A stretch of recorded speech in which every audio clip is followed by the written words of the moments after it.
Let's go, guys. New supermarket simulator. Let's see how messed up my market's gonna be.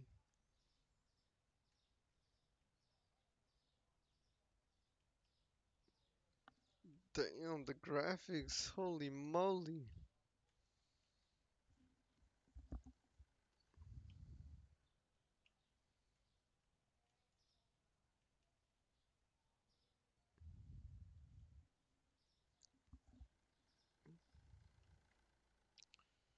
See what else is new over here.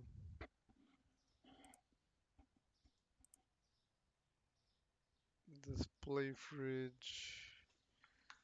Oh my goodness. Tall rack, small rack. Oh man. Freezer triple. Shelf outer corner. Oh my goodness. Paints. Okay. Oh, we could change the floor.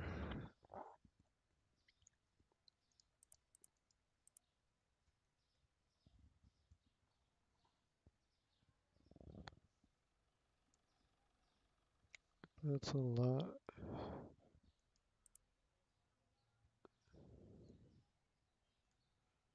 I don't even know what all they added, but I'm trying to see. Customization, right? That's pretty much it. Nothing new here.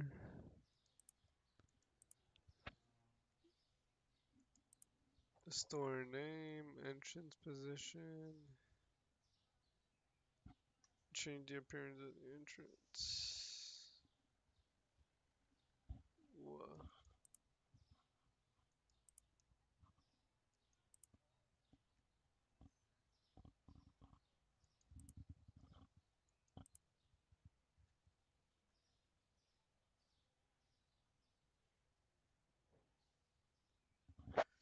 Well then, let's see. That's about it, huh?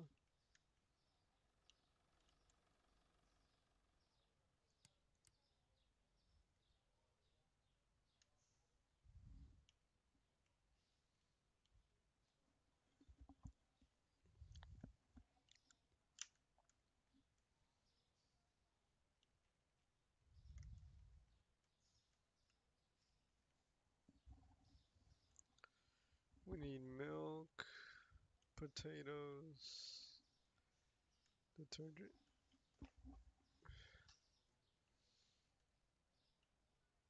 and tea.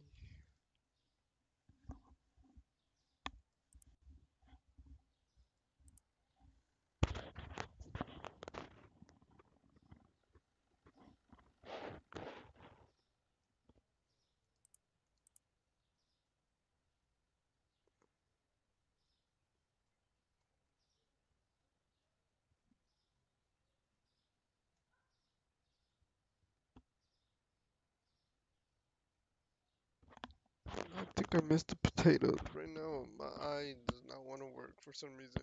I'm over here crying. What the hell?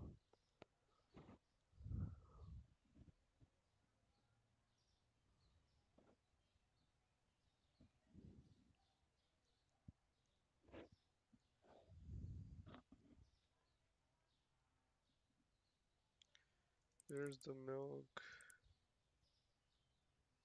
And where's the tea? I don't see the tea. Hello. Oh, there it is. You don't need two there.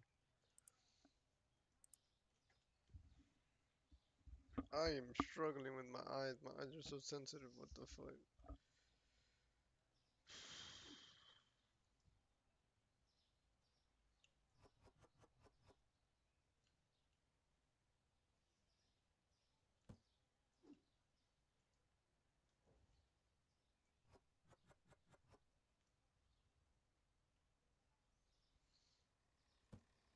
Oh, they pick. Oh, damn. Okay, they pick it up now. That's awesome.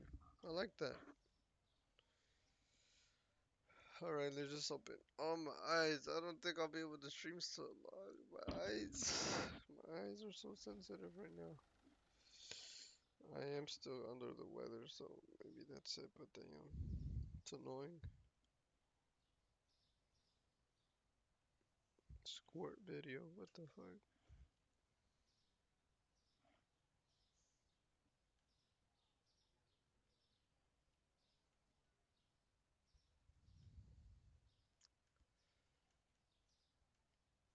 Oh my eyes. Oh, we need this. What is that? I don't even know. What is that thing? I think it's somewhere down here.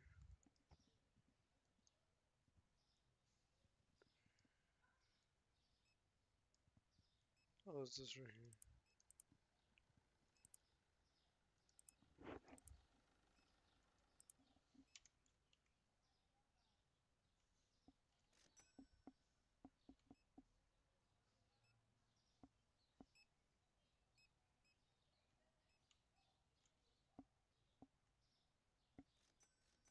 We do need some flour, huh? Oh my goodness.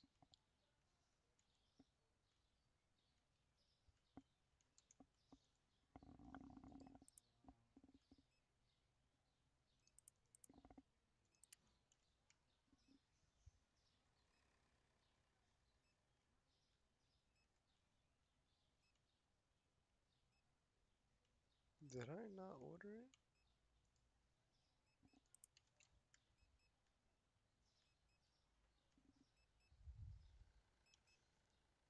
See, I knew we needed potatoes, but I didn't get any. Oh my goodness.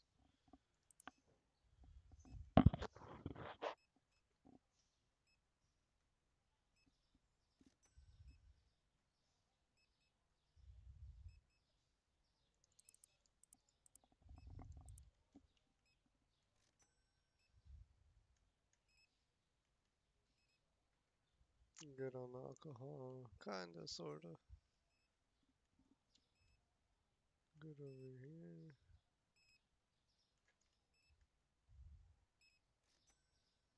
What? Is it really? Oh damn. Make it 8.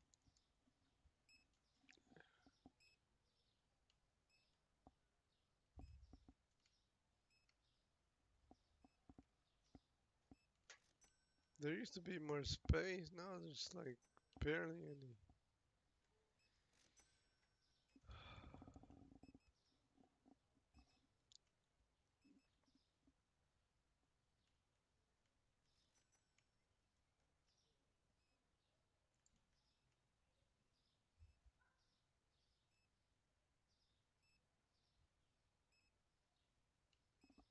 As far as the name goes, did I not? Have I not purchased this? Potatoes? Oh my goodness.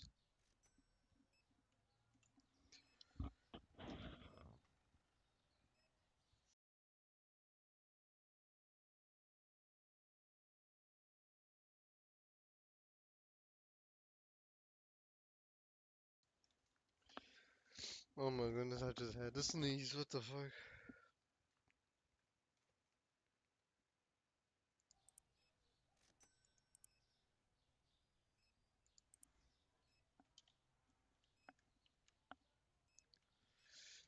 Oh, I'm dying over here. I probably won't even. Oh, I need to cut the stream early.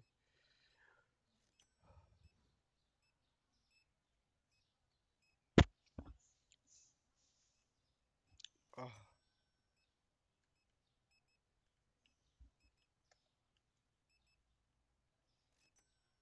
what? I can't move. What the fuck? I'm struggling right now, guys. God damn.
Okay, I feel a bit better. I blew my nose so hard. I don't know if you guys heard me, but damn.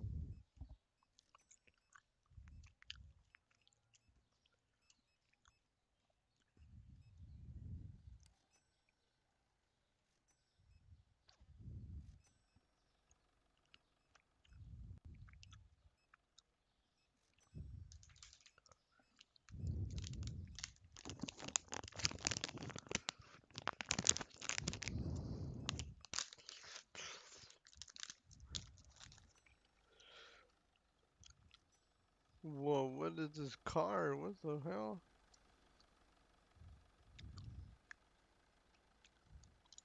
That thing is wide.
Oh yeah, let's put some stuff in the background. I forgot I was gonna put that.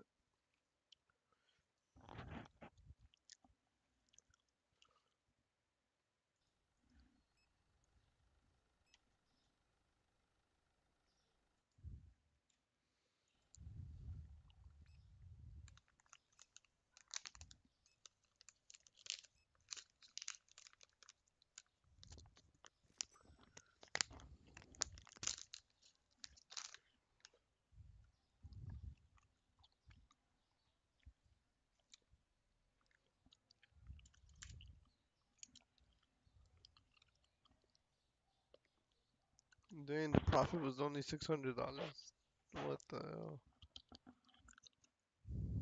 Zero lives. Let's see what it is. Is this not Wuthering? Oh, I'm an idiot. I thought that was Wuthering Waves.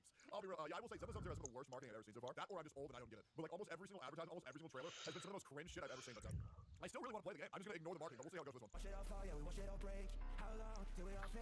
Why do I feel like it's gonna give me DMCA?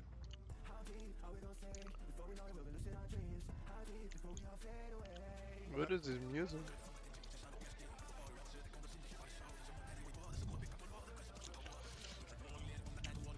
Yeah, the music's actually not bad with this one. It's not bad.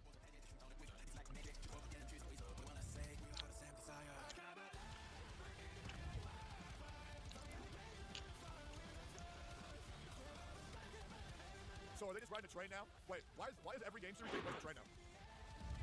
Okay. I swear to God, that's how you know that Hoyoverse panders to autistic children, because every autistic child loves trains. It's trains, dinosaurs, and cinema roll. Okay, and they're gonna like one of those things, and you know that's. You know how there's Nando's? We're gonna put Yeah, Lando's. tweet train totals. Trust me, guys, I would know. I'm retarded.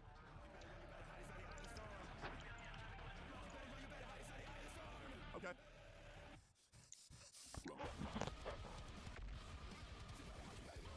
Yeah, I'm be real, bro. They keep on showing off those TVs like people are gonna like them. They ain't.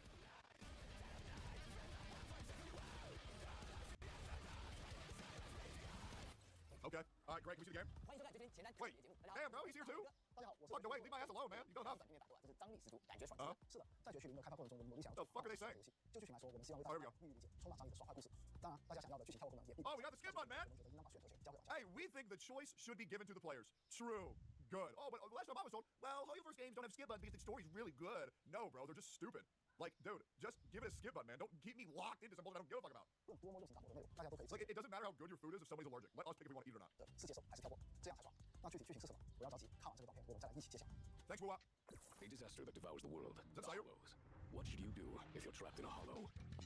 Leave, I guess. Bro, the mangoes are so cute.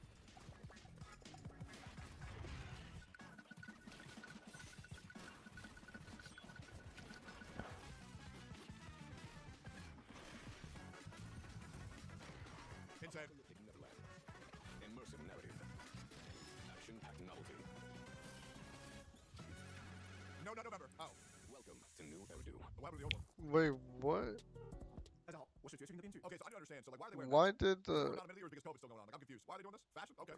欢迎大家来到新爱丽都。Thanks, man. 即使外界 the 已是 color change? Oh, I forgot to put okay. Dang, 只要你不进入空洞，所谓空洞就是漆黑的球体， I 它 can't 是一种 find the 的高 brown 温 I man, they need want. to remove that cat out of the game, bro. I'll give it a buck. 祸首，它的内部空间失去 Like, bro, I hate that cat bitch so much. I like Billy though, and I like Nicole, and I like the robot man. Man, that cat is so 成 annoying. 为蚁孩的怪物，它们强大、危险，并且对一切外来生命都充满敌意。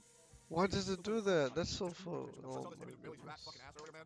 Man, that shit was juicy, bro. He slapped that shit too. That shit was insane. 任何智慧生命，甚至是搭载了广义上的智能硬件的机械，都无法逃脱。不过万事都有其两面，以太在带来诅咒的 There 同 will be 时， a second character you hate? Ah, there's no 新爱 way. 丽都正是依靠着采掘和利用以太物质的技术，才得以成为末日中的奇迹之城，发展壮大。 Okay. 对以太资源日益增长的需求，催生出了空洞调查协会这类职业行会。得到了新爱丽都的官方支持，会定期派遣调查员进入空洞。 God damn, that bitch is so fine. Who knows? Is that an NPC? 是新爱丽都空洞产业的重要组织。 Damn, bro. 而除了专业机构，还有其他各式各样。 They got women in this game? Also, yo, y'all get that mango? 比如神 Get that one too? 这些人呢是 That's the best part of 方 games. 面的专家， These stupid fucking 只有 minions. 让人们从空洞中平安脱离的方法， Okay. 是串联起空洞探 So 索 it's like a journey to get out of the hood. 而我们故事的主人公哲林兄妹 Okay. 就是一位神样。 God, she's so fine. 在 She's so fine. 法恶童，每当只要委托时，兄妹俩便会化身法恶童，与各类身怀绝技的搭档们一起向空洞发起挑战。绝区零的故事便从这里开始。 Oh, bro, who the fuck is that pink hair chick? Who is that? What the fuck? Who are these people? Is that a child? No, she's 50 years old. And elf years. 这些各具特色的团队就是哲林兄妹负责的猫搭档，是亲赴空洞一线的代理人们。怎么样？大家是不是看到 Yo, 了？ Doc, we found your game, man. 比如万能事务所、狡兔屋，各位在新爱丽都街头混混的老字号，他们靠着机灵矫治，在这座城市里捕捉机遇，左右逢源。还有工程建设行业里崛起的新秀白旗重工，以勇气、技术和团结挑战空洞，建立起了属于自己的名誉和声望。我们当然不能忘记维多利亚家政，在现代都市里 Bro, that house is so 家 goated. 政服务的非古典家政们，优雅总是 Like, fuck, bro, they look so gangster, it's ridiculous. Even the Bangor looks so funny. 除了这些让人安心的朋友，我们还有许多新伙伴正热情期待与大家见面。他们中有些来自维护城市秩序与和平的治安局，向所有遭遇困难的市民伸出援手，不论是在空洞还是在街头；有些则来自处理空洞灾害的特 Oh, bro, dude, those two are so sick. The blue Odie is so overpowered. With the samurai fox girl, bro, she's so gangster. 都市之外， That is a 随 baby. 着机车和重卡自由驰骋于外环旷野，拥护着一套独特的生活方式。 Yo, is the car racing this shit? 防卫军士官和他的小队，以及先前惊喜亮相的小偶像。 Ain't that 除 also 了数以公开的内容，我们今后还有更丰富的故事和全新的战略等待着和大家见面。不过，对未来的畅想先放在一边，眼下委托已经收到，代理人们也准备完毕，让我们先欣赏大家的 Dude, the music for this game is unbelievable. Yeah, that's what's carrying me to play the game. Wow, very cool. You can't do that. You can't do that in the game. You can't do all that. Don't lie, bro. You simply cannot do that. 说起绝学里的战斗模块，大家也经常提到“爽”这个词。那 I do think Zemo Zone Zero has the best music out of any gacha on 1.0 release. 从维度上，我们认为爽这件事 It's so fucking good. 动作表现和大气坦克。我们在战斗表现设计和核心追求是极致的细节和恰到好处的表现。比起夸张的特效或者随意的赠品，我们更倾向于真伪吧。 Not Blue Archive. Oh no, I meant good gacha game. Sorry. 相信只有让画面干净，才能够充分向大家展现动作之美。也就是说，优秀的打击感是不能错过一点细节的。是的，为了让神将更容易的获得抓海体验，在进攻的行为上，我们设计了连携性。 Nice. 神将操作带人攻击敌人，会使其危机升 Man. 级，也就是那个黄色的球。 Doesn't it look 当 good 四 though? 朝击马时，且释放枪引的攻击后，敌人会进入失衡状态。此时神将可以选择带人释放对应的连携技。当然， It does look like a lot of fun. 提供法 Until you realize that this mob has not moved the entire plane. 限制说的直白一点，当 Oh, bro, it's just sitting there, bro. 就会触发相对应的 Like, bro, it's just a target dummy. 达到敌人的通过，触发极限支援后还能进一步追击。 There you go, man. 进攻和防守侧都拉满节奏和爽感。这套 There you go. 听起来很新鲜刺激啊，真想试试。但根据敌人的行为去做反应啊，这件事情会不会有点复杂呢？这就是我想补充的。绝学提供爽感的最后一块拼图，低门槛、高上限。我们所有的设计都想让没有动作游戏经历的玩家也能获得爽感。同时，对于有动作游戏经历的玩家，我们也能提供足够的上限。这件事情我们有充分的自信。那人人都可以轻松填到爽快 It's 刺激 crazy to think of this game coming out in a week, and the amount of people giving a fuck is so low, it's ridiculous. I'm gonna crush all the content in this game in one day. 大家好，我是绝区人的策划小歪。仅仅绝区上面的战斗系统还是不够的，为了挖掘更丰富的战斗体验，我们还设计了许多具有不同战斗策略的战略。这次工厂版本，我们也将推出两个全新的战略。在刚才的视频里啊，我就已经注意到了。是的，请看。 I'll shoot a baby. 他在开宗之主阵营中担任司机，作为任务属性异常特性的战略，他能逐渐为自身累积动力，最终一举消灭敌人。火属性支援代理人露西则可以带领着亲卫队小心控制他的敌人，并为全队战员提供增益效果。 Insane. 角色演示啊，看得我的心有点未尽啊！除了这两位代理人呢，还有其他代理人可以再展示下吗？没问题，那我们再看看这两位。 There we go. Damn, she thick. Okay, why the fuck you got a gun? You going close range with it? Dude, this bitch's playstyle was sick. Her tail is also so funny. The expressions were nuts too. 代理人是冰属性强攻代理人，具有强大的战斗能力，是维多利亚 She actually is fine as fuck. 而朱渊作为以太属性强攻代理人，他的爆发输出能力更为人 Yeah. 少，且战斗 Damn. 在治安局内也是有口皆碑。另外，本次公测版本新增了无限 Holy fuck, these motherfuckers seem so bored in their own 以 game. 及2张肩章 Holy shit, bro. Can we speak with some like excitement? Holy fuck. 在系统登场。对了，大伟哥，刚刚场上活跃着的方布，实际上 Like it's like the way surrounds himself with 帮 robots. 助您说那个小东西。对，在设定中，方布是一种应用非常广泛的个人智能设备，在新爱丽都的日常生活中， Oh, what a little guy bouncing around. 用于不 How can you not like those little guys, man? They're so cute. 进一步的强化爽感吗？当然，在战斗中，方布不仅会根据场上的局势主动使用技能参与 Bro, the guy who rides a missile in the battle is so funny.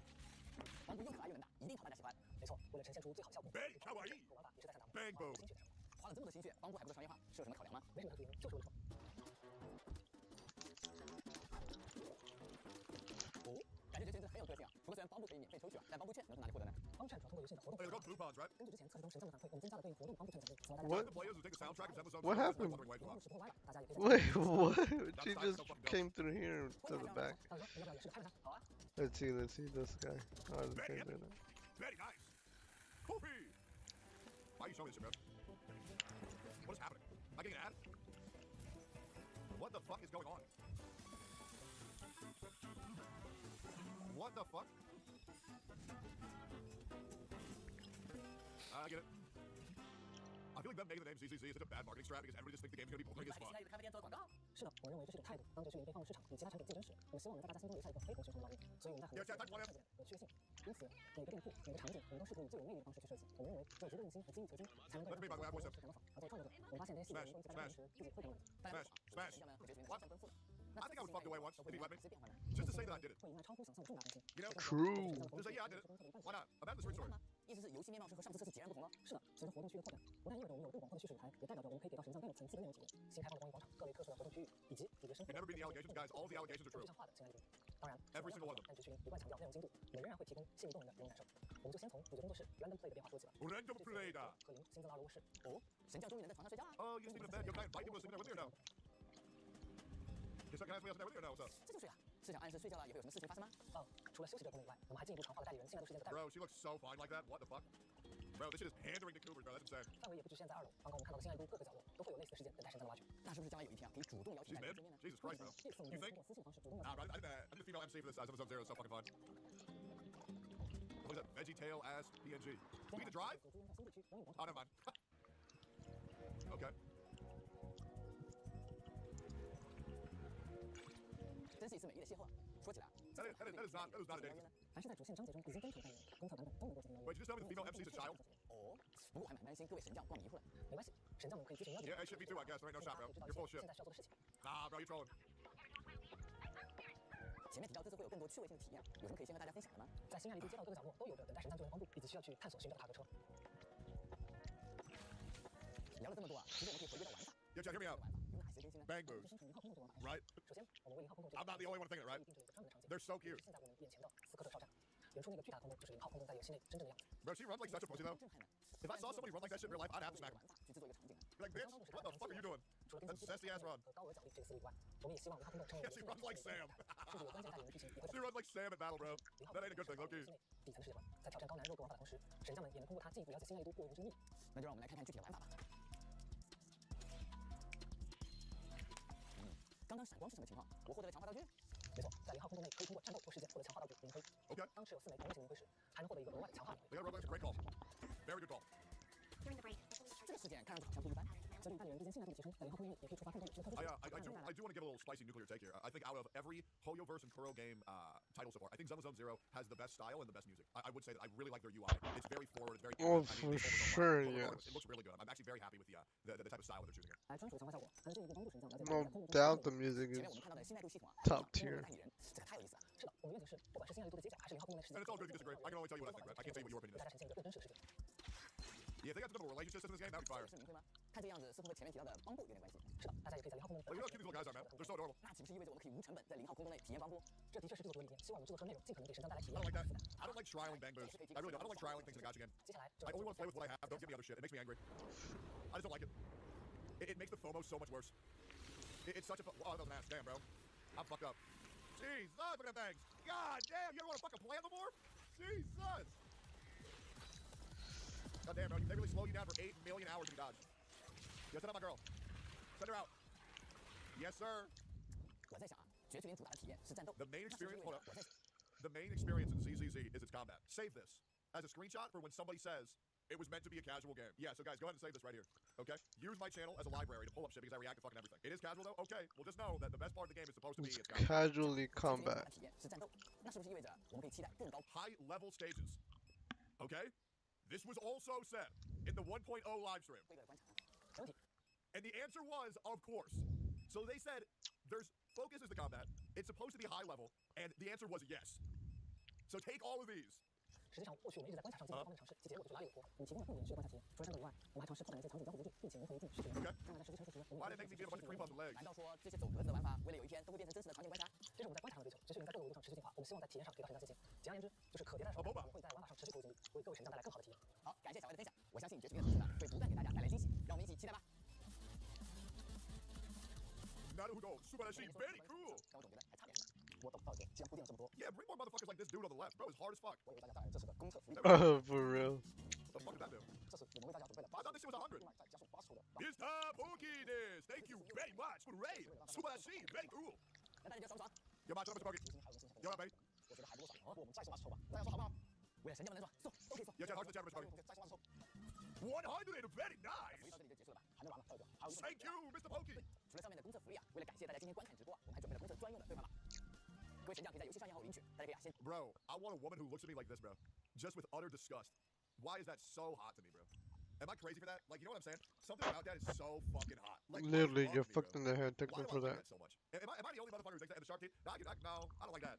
But something about that, Jesus, man. I fuck with it. I think I'm fucked up, guys. I think I'm fucked up. 截图保存啊， Yeah. 3号1周内都可以使用啊。另外，我们还有一些其他公测内容及奖励啊，欢迎大家。 So just make sure. Look how cute these little bang boos are, man. I'll never get over how cute these little fat fucks are. So just to make sure here. So is it 180 polls for free, or is it that there's 180 polls to be gathered throughout the beginning of 1.0? I believe it's to be gathered. Okay, yeah, that's what I thought. Okay, all right. So you can get 180 if you beat all current content at 1.0. Is what I'm thinking here. I'm pretty sure to be gathered just like HSR. Okay, they said mail and events only. Okay, interesting. 30 free polls and logins, what they said. Great. You know, One Wave gave that like fucking 800, but that's okay. That is what it is. You know, I mean, yeah, that's cool though. That is what it is. You know, that is what it is. 关注我们的官方社交媒体账号来了解公测专属的事前网页 That's because of its issues. Well, yeah, well now Zone Zero has an issue. That's because they didn't give us 800 polls. So fix it. Where are my 800 polls, guys? Hello. 活动也已经开启，感兴趣的神将千万不要错过。 I guarantee you, if Zone Zero has a game-breaking bug, we're getting no more than 300 goofy currency. Okay, and you know that's a fucking fact. And you can say that I'm wrong, but you know that you're lying when you tell me that I'm wrong. 从筹备这款游戏经历多年，绝学林终于与大家见面。我作为绝学林的制作人， Where are my 10,000 polls, Oyo? 欢迎大家给我们多提意见。 Hope they do that just I'm to. simping for that dog shit woo-ah retard. Okay, so tell me how I'm simping for woo-ah. Tell me how I'm simping for woo-ah and the fact that you don't understand the nuance of being a cynical. Tell me that you don't get how I'm being sarcastic right now. Westerners only care about free polls, not game quality. How about I fuck your mouth? 一起把绝学林越做越好，大家给予我们的耐心和陪伴，就是我们最好的支持。谢谢。一步一个脚印啊，我也见证了我们新团队的成长，踏踏实实给大家提供真正的好的特色，也终于要迎来绝学林上线这一天了。绝学林将于7月2日开放预约赛，7月4日全平台公测，欢迎各位神将来体验新爱丽度的都市冒险生活，我保证绝不会让你们失望。一个字，爽就完事了。7月4日，你还有全新都市动作冒险游戏绝学林，让你爽个痛快。我们不见 People that don't understand cynicism nowadays take it literally. I know, but they don't get it, man. These people are so fucking sensitive, it's ridiculous. 不散，拜拜。 Okay, Bang Boo Descon 4K real life. Wow. What the fuck? Why is this so creepy? Oh god. Don't act like we didn't see that, bro. Why couldn't you have just done that with Nicole? Why is it gotta be a dude? You know what I'm saying? Like, why is that gotta be a dude? All of us are released rewards can be obtained through in-game events. or What's in-game wrong with the dude doing them? That is really cool. Take down. You forgot to mention the coupons. You forgot to mention the coupons. I'm sorry, bro. I'm so down bad for Nicole. It's insane. That's insane. Yeah, I think this was pretty okay. It showcased a lot of the music. I mean, I don't give a fuck what anybody says. I know a lot of us really don't give a fuck about Zone Zero, but I'm still excited to play. I'm gonna give it a shot. I'm gonna beat all the content in probably 3 days, and yeah, I'm gonna crank my shit to Nicole. It'll be great. I look forward to people losing their fucking mind over this shit, and yeah, I'll be there to partake. Anyways, it was good.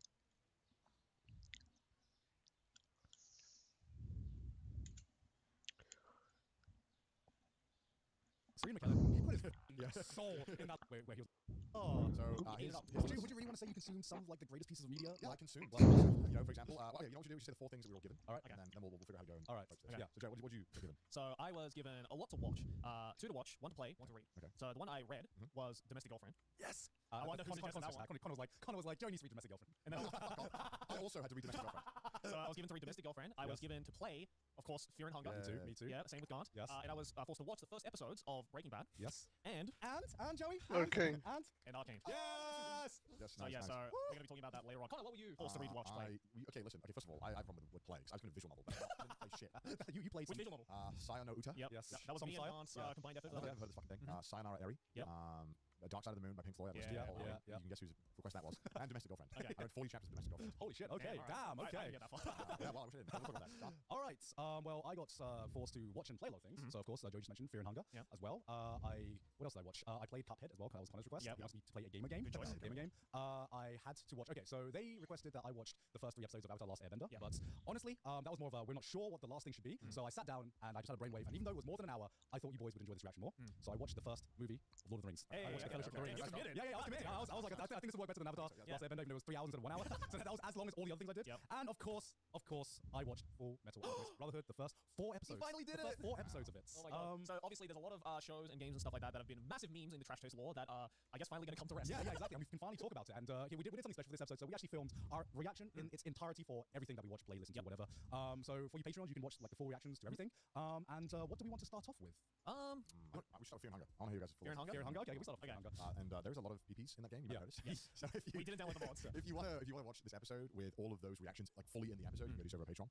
It'll be a lot longer, way longer than this one. The director's edition. This is the Snyder Cut. So if you want to go over and watch that with all the reactions as we're talking about it, go over to the Patreon. It's gonna be there. And it's gonna be good. Yeah, Patreon.com/Trash Taste. Yeah. So Yes, I'm so happy that both of you guys played this. Yeah. I could feel your excitement. Yeah. Okay. All right. First of all, tell me just. You look like a giddy little kid right now. Tell me everything. Okay. Well, at least with me, Okay. First of all, who did you pick? Who did you pick? Which character? I chose 3 characters. Three, bro. Yeah. Wait, you had an hour, Joe. How the fuck did you have to pick 3? Bro, I died every 5 minutes. And I'm like, this game is ass. So allow me to, I'm sure all of you know, I'm obsessed with this game called Fear and Hunger. Basically, the premise of the game is that you enter the dungeon. Each one of the characters that you choose, which is not explained at all, it's like you pick a character. You pick a character and they have their own reason for wanting to enter the dungeon. And you are loosely explained this through the starting kind of game almost. Your choices matter right away from the get-go. As you might have found out. Oh, I didn't know that. I was just following my heart. So I picked the last person. I forgot the actual name is, the Berserker or whatever. Ragnvold? Yeah, I forgot what his class was. It's the Outlander. The Outlander. Okay, That that's is the it. only character I didn't pick. Oh, perfect. So we have 2 completely different things. Which difficulty did you pick? I picked Fear and Hunger. I wasn't going to do any other one. I saw the harder difficulty and I was like, all right, for this game, I don't mind being a pussy. So you picked the easiest. Yes, the easiest. And it was not easy. And it was not easy. No, at all. I was like, oh, okay, this is like the easier difficulty. All right, let's pick it. All right, so I boot up the game and I was like, okay, there's a backstory to this whole. And you get, okay, this sets the tone pretty early on because the first thing you have to choose is like you're fucking stranded or something and you have to choose whether you want to cannibalize people or not to survive. And what did you pick, Joey?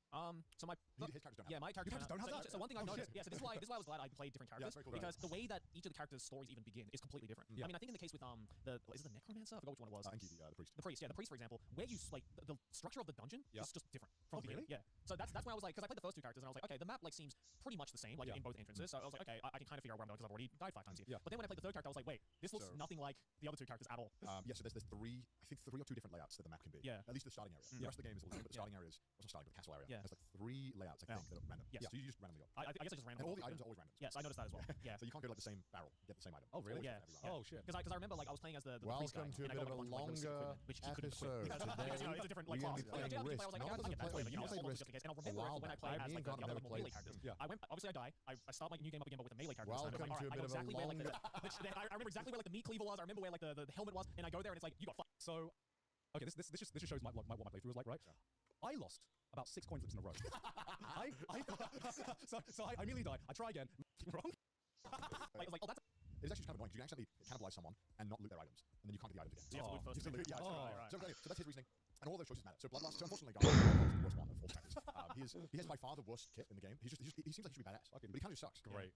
Every other character that Joe chose is good. Okay, good. It's kind of like there's like one that's A, two that are B, and then there's F, which is Ragnarok. I mean, don't worry, I probably didn't do that much better than So Ragnarok's reason he's going in there to confront him, and then Darth, who's the knight, which played as. Yes, he was good. It's a girl actually. Oh, yeah, and she was good. Basically, she's Casca. So she fell in love with the god and wants to know why the god kind of like fucked off. So she's going to the dungeon to find the god. And then obviously Enki is a priest, he wants more knowledge, wants to learn more about the dungeon itself as opposed to the god. Obviously there's something weird happening in the dungeon. And then the mercenary wants to pay off his debts because his wife is currently a prostitute. I think the mercenary I got the furthest with. He's got like probably the nicest kit to work with. But there's also like so the game is really punishing, as you found out. Yes. It doesn't tell you anything. No. So one thing, for example, that it doesn't tell you, which I don't understand why it doesn't tell you, because this one just doesn't make sense to me, is that you might notice on the coin flips, there's actually like a ×2 in the corner. You actually start with 2 lucky coins, which allow you to flip an additional coin if you hold down shift. See, I didn't even see that. I thought that was the amount of coins I had. Yeah, that's So you always be able to do the coin flip. Right. But you can actually like flip another coin to do it twice. But obviously, you know, That would help with only going. cards are 75, so it's not perfect. And you only, these are rare pickups. So you have to really save them. And obviously, when every enemy in the game is doing a coin flip, you're like, all right, now this is kind of getting a little worrying. But then, as Jerry mentioned, the combat is kind of interesting with the guard, right? Like, it's a perfect example of why I think the game is so cool in this way. Is that the guard, right? He has maybe a mace in one hand, a cleaver in one hand, and how do you kill? Right, his strong attacks too. So the only way to reliably kill people is to chop both their legs and then go for the head. The accuracy, if you go for the head, is so low that it's like a 110. So you might, I didn't know that. So you might hit their head. But obviously, if you're going to hit someone in the head, if they have no legs, hitting them in the head becomes a freebie. You might have noticed when you got rid of his legs that an exclamation mark appeared above his head, which means that the headshot is like, it's good to go for. Oh, no, I didn't get that at all. Okay. But obviously, here's the problem, right? And this is where it's just such a simple design concept, but it's so genius that like So he has a cleaver and a mace in one hand. But to kill him quickly, you gotta get rid of his legs. Yeah. But if he gets a hit on you with the cleaver, you permanently lose your arm. Yeah, There's no I way. noticed that. There's no way to get it back. Yeah. There is a way to get it back. It's a little.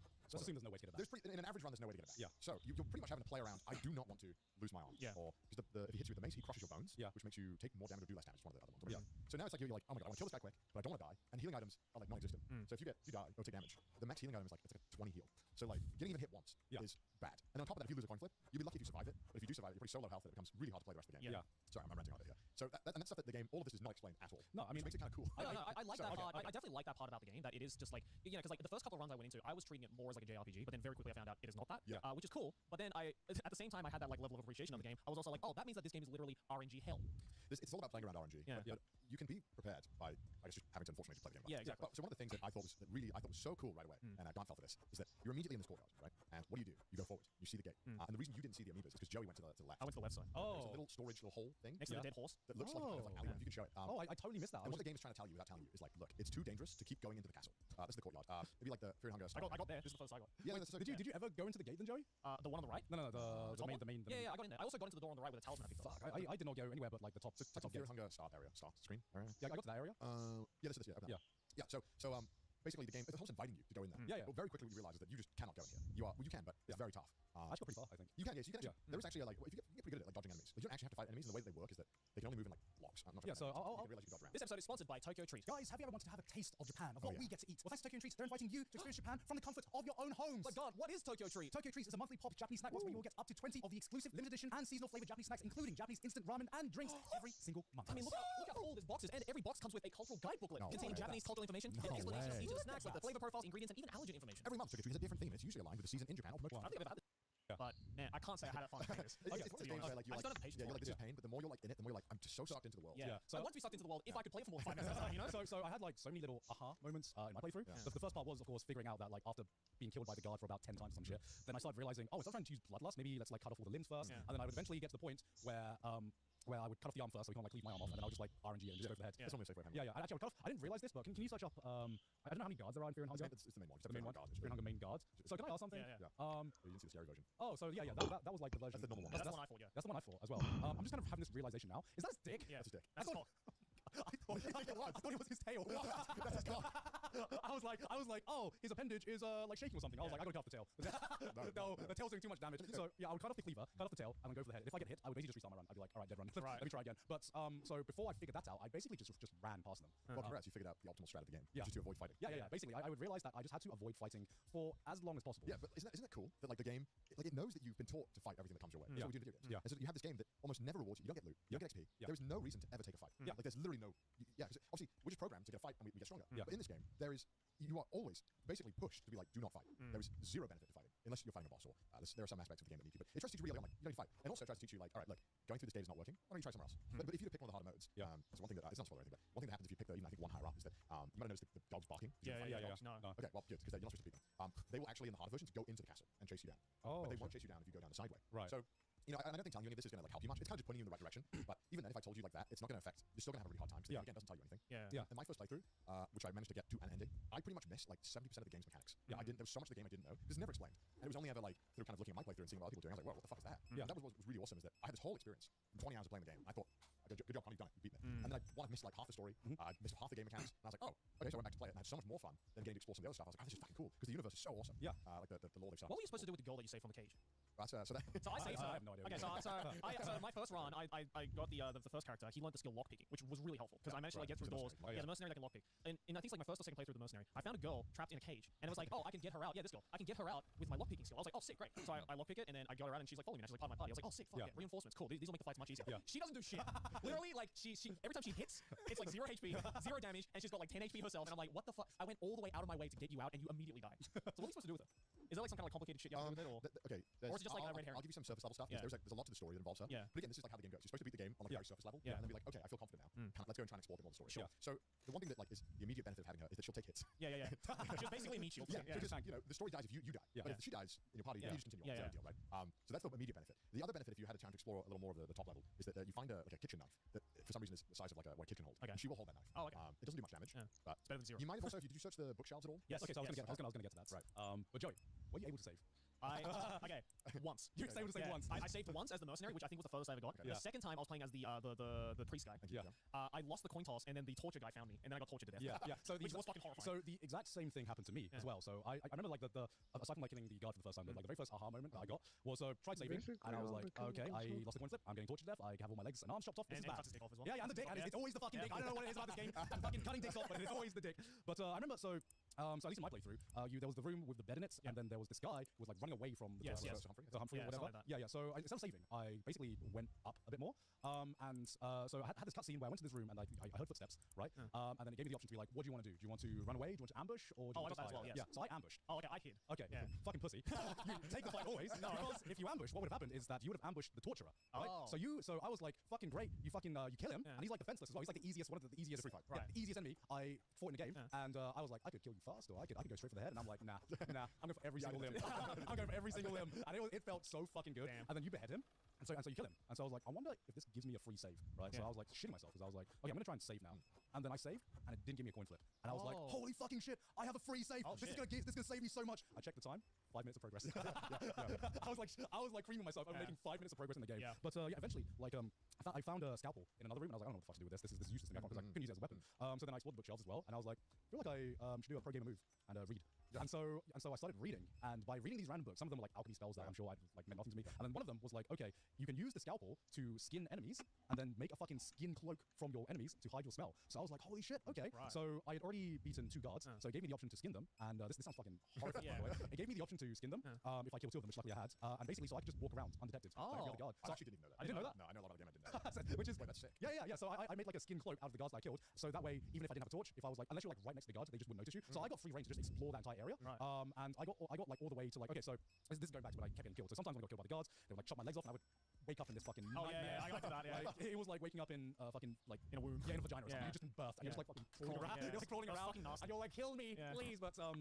But I was eventually, thanks to the skin cloak, I was eventually able to get to that area with like my legs intact and just explore further in the castle. And then I hit another bed, and then I was like, all right, let's try saving this. Died, and I was like, all right, yeah, I was up. That feels like a good place to stop. But it got to the point where I felt like I was making progress in the game, just like naturally without the game telling me anything. It was just like me discovering these mechanics by myself. Yeah, it kind of wants you to save and then just start going like and trying stuff. Yeah. Like the thing you were too scared to try earlier. Well, you have a save like 2 minutes ago. Yeah. See if you die. Let's see what happens. And pick up this information. Yeah. I want you to read the books. The books tell you a lot about like what's going on. And allow you to kind of piece together what you should be doing. Yeah. And obviously you kind of figure out, as you kind of explained, you keep going deeper and deeper in this dungeon to find out what's really going on. And obviously when you go into that like, dead body room, you're like, what the fuck is this? Yeah. Yeah. I mean, the courtyard was the one that fucked me up as well. Like, I'd walk outside and say, oh, there's a bunch of people being naked and hung.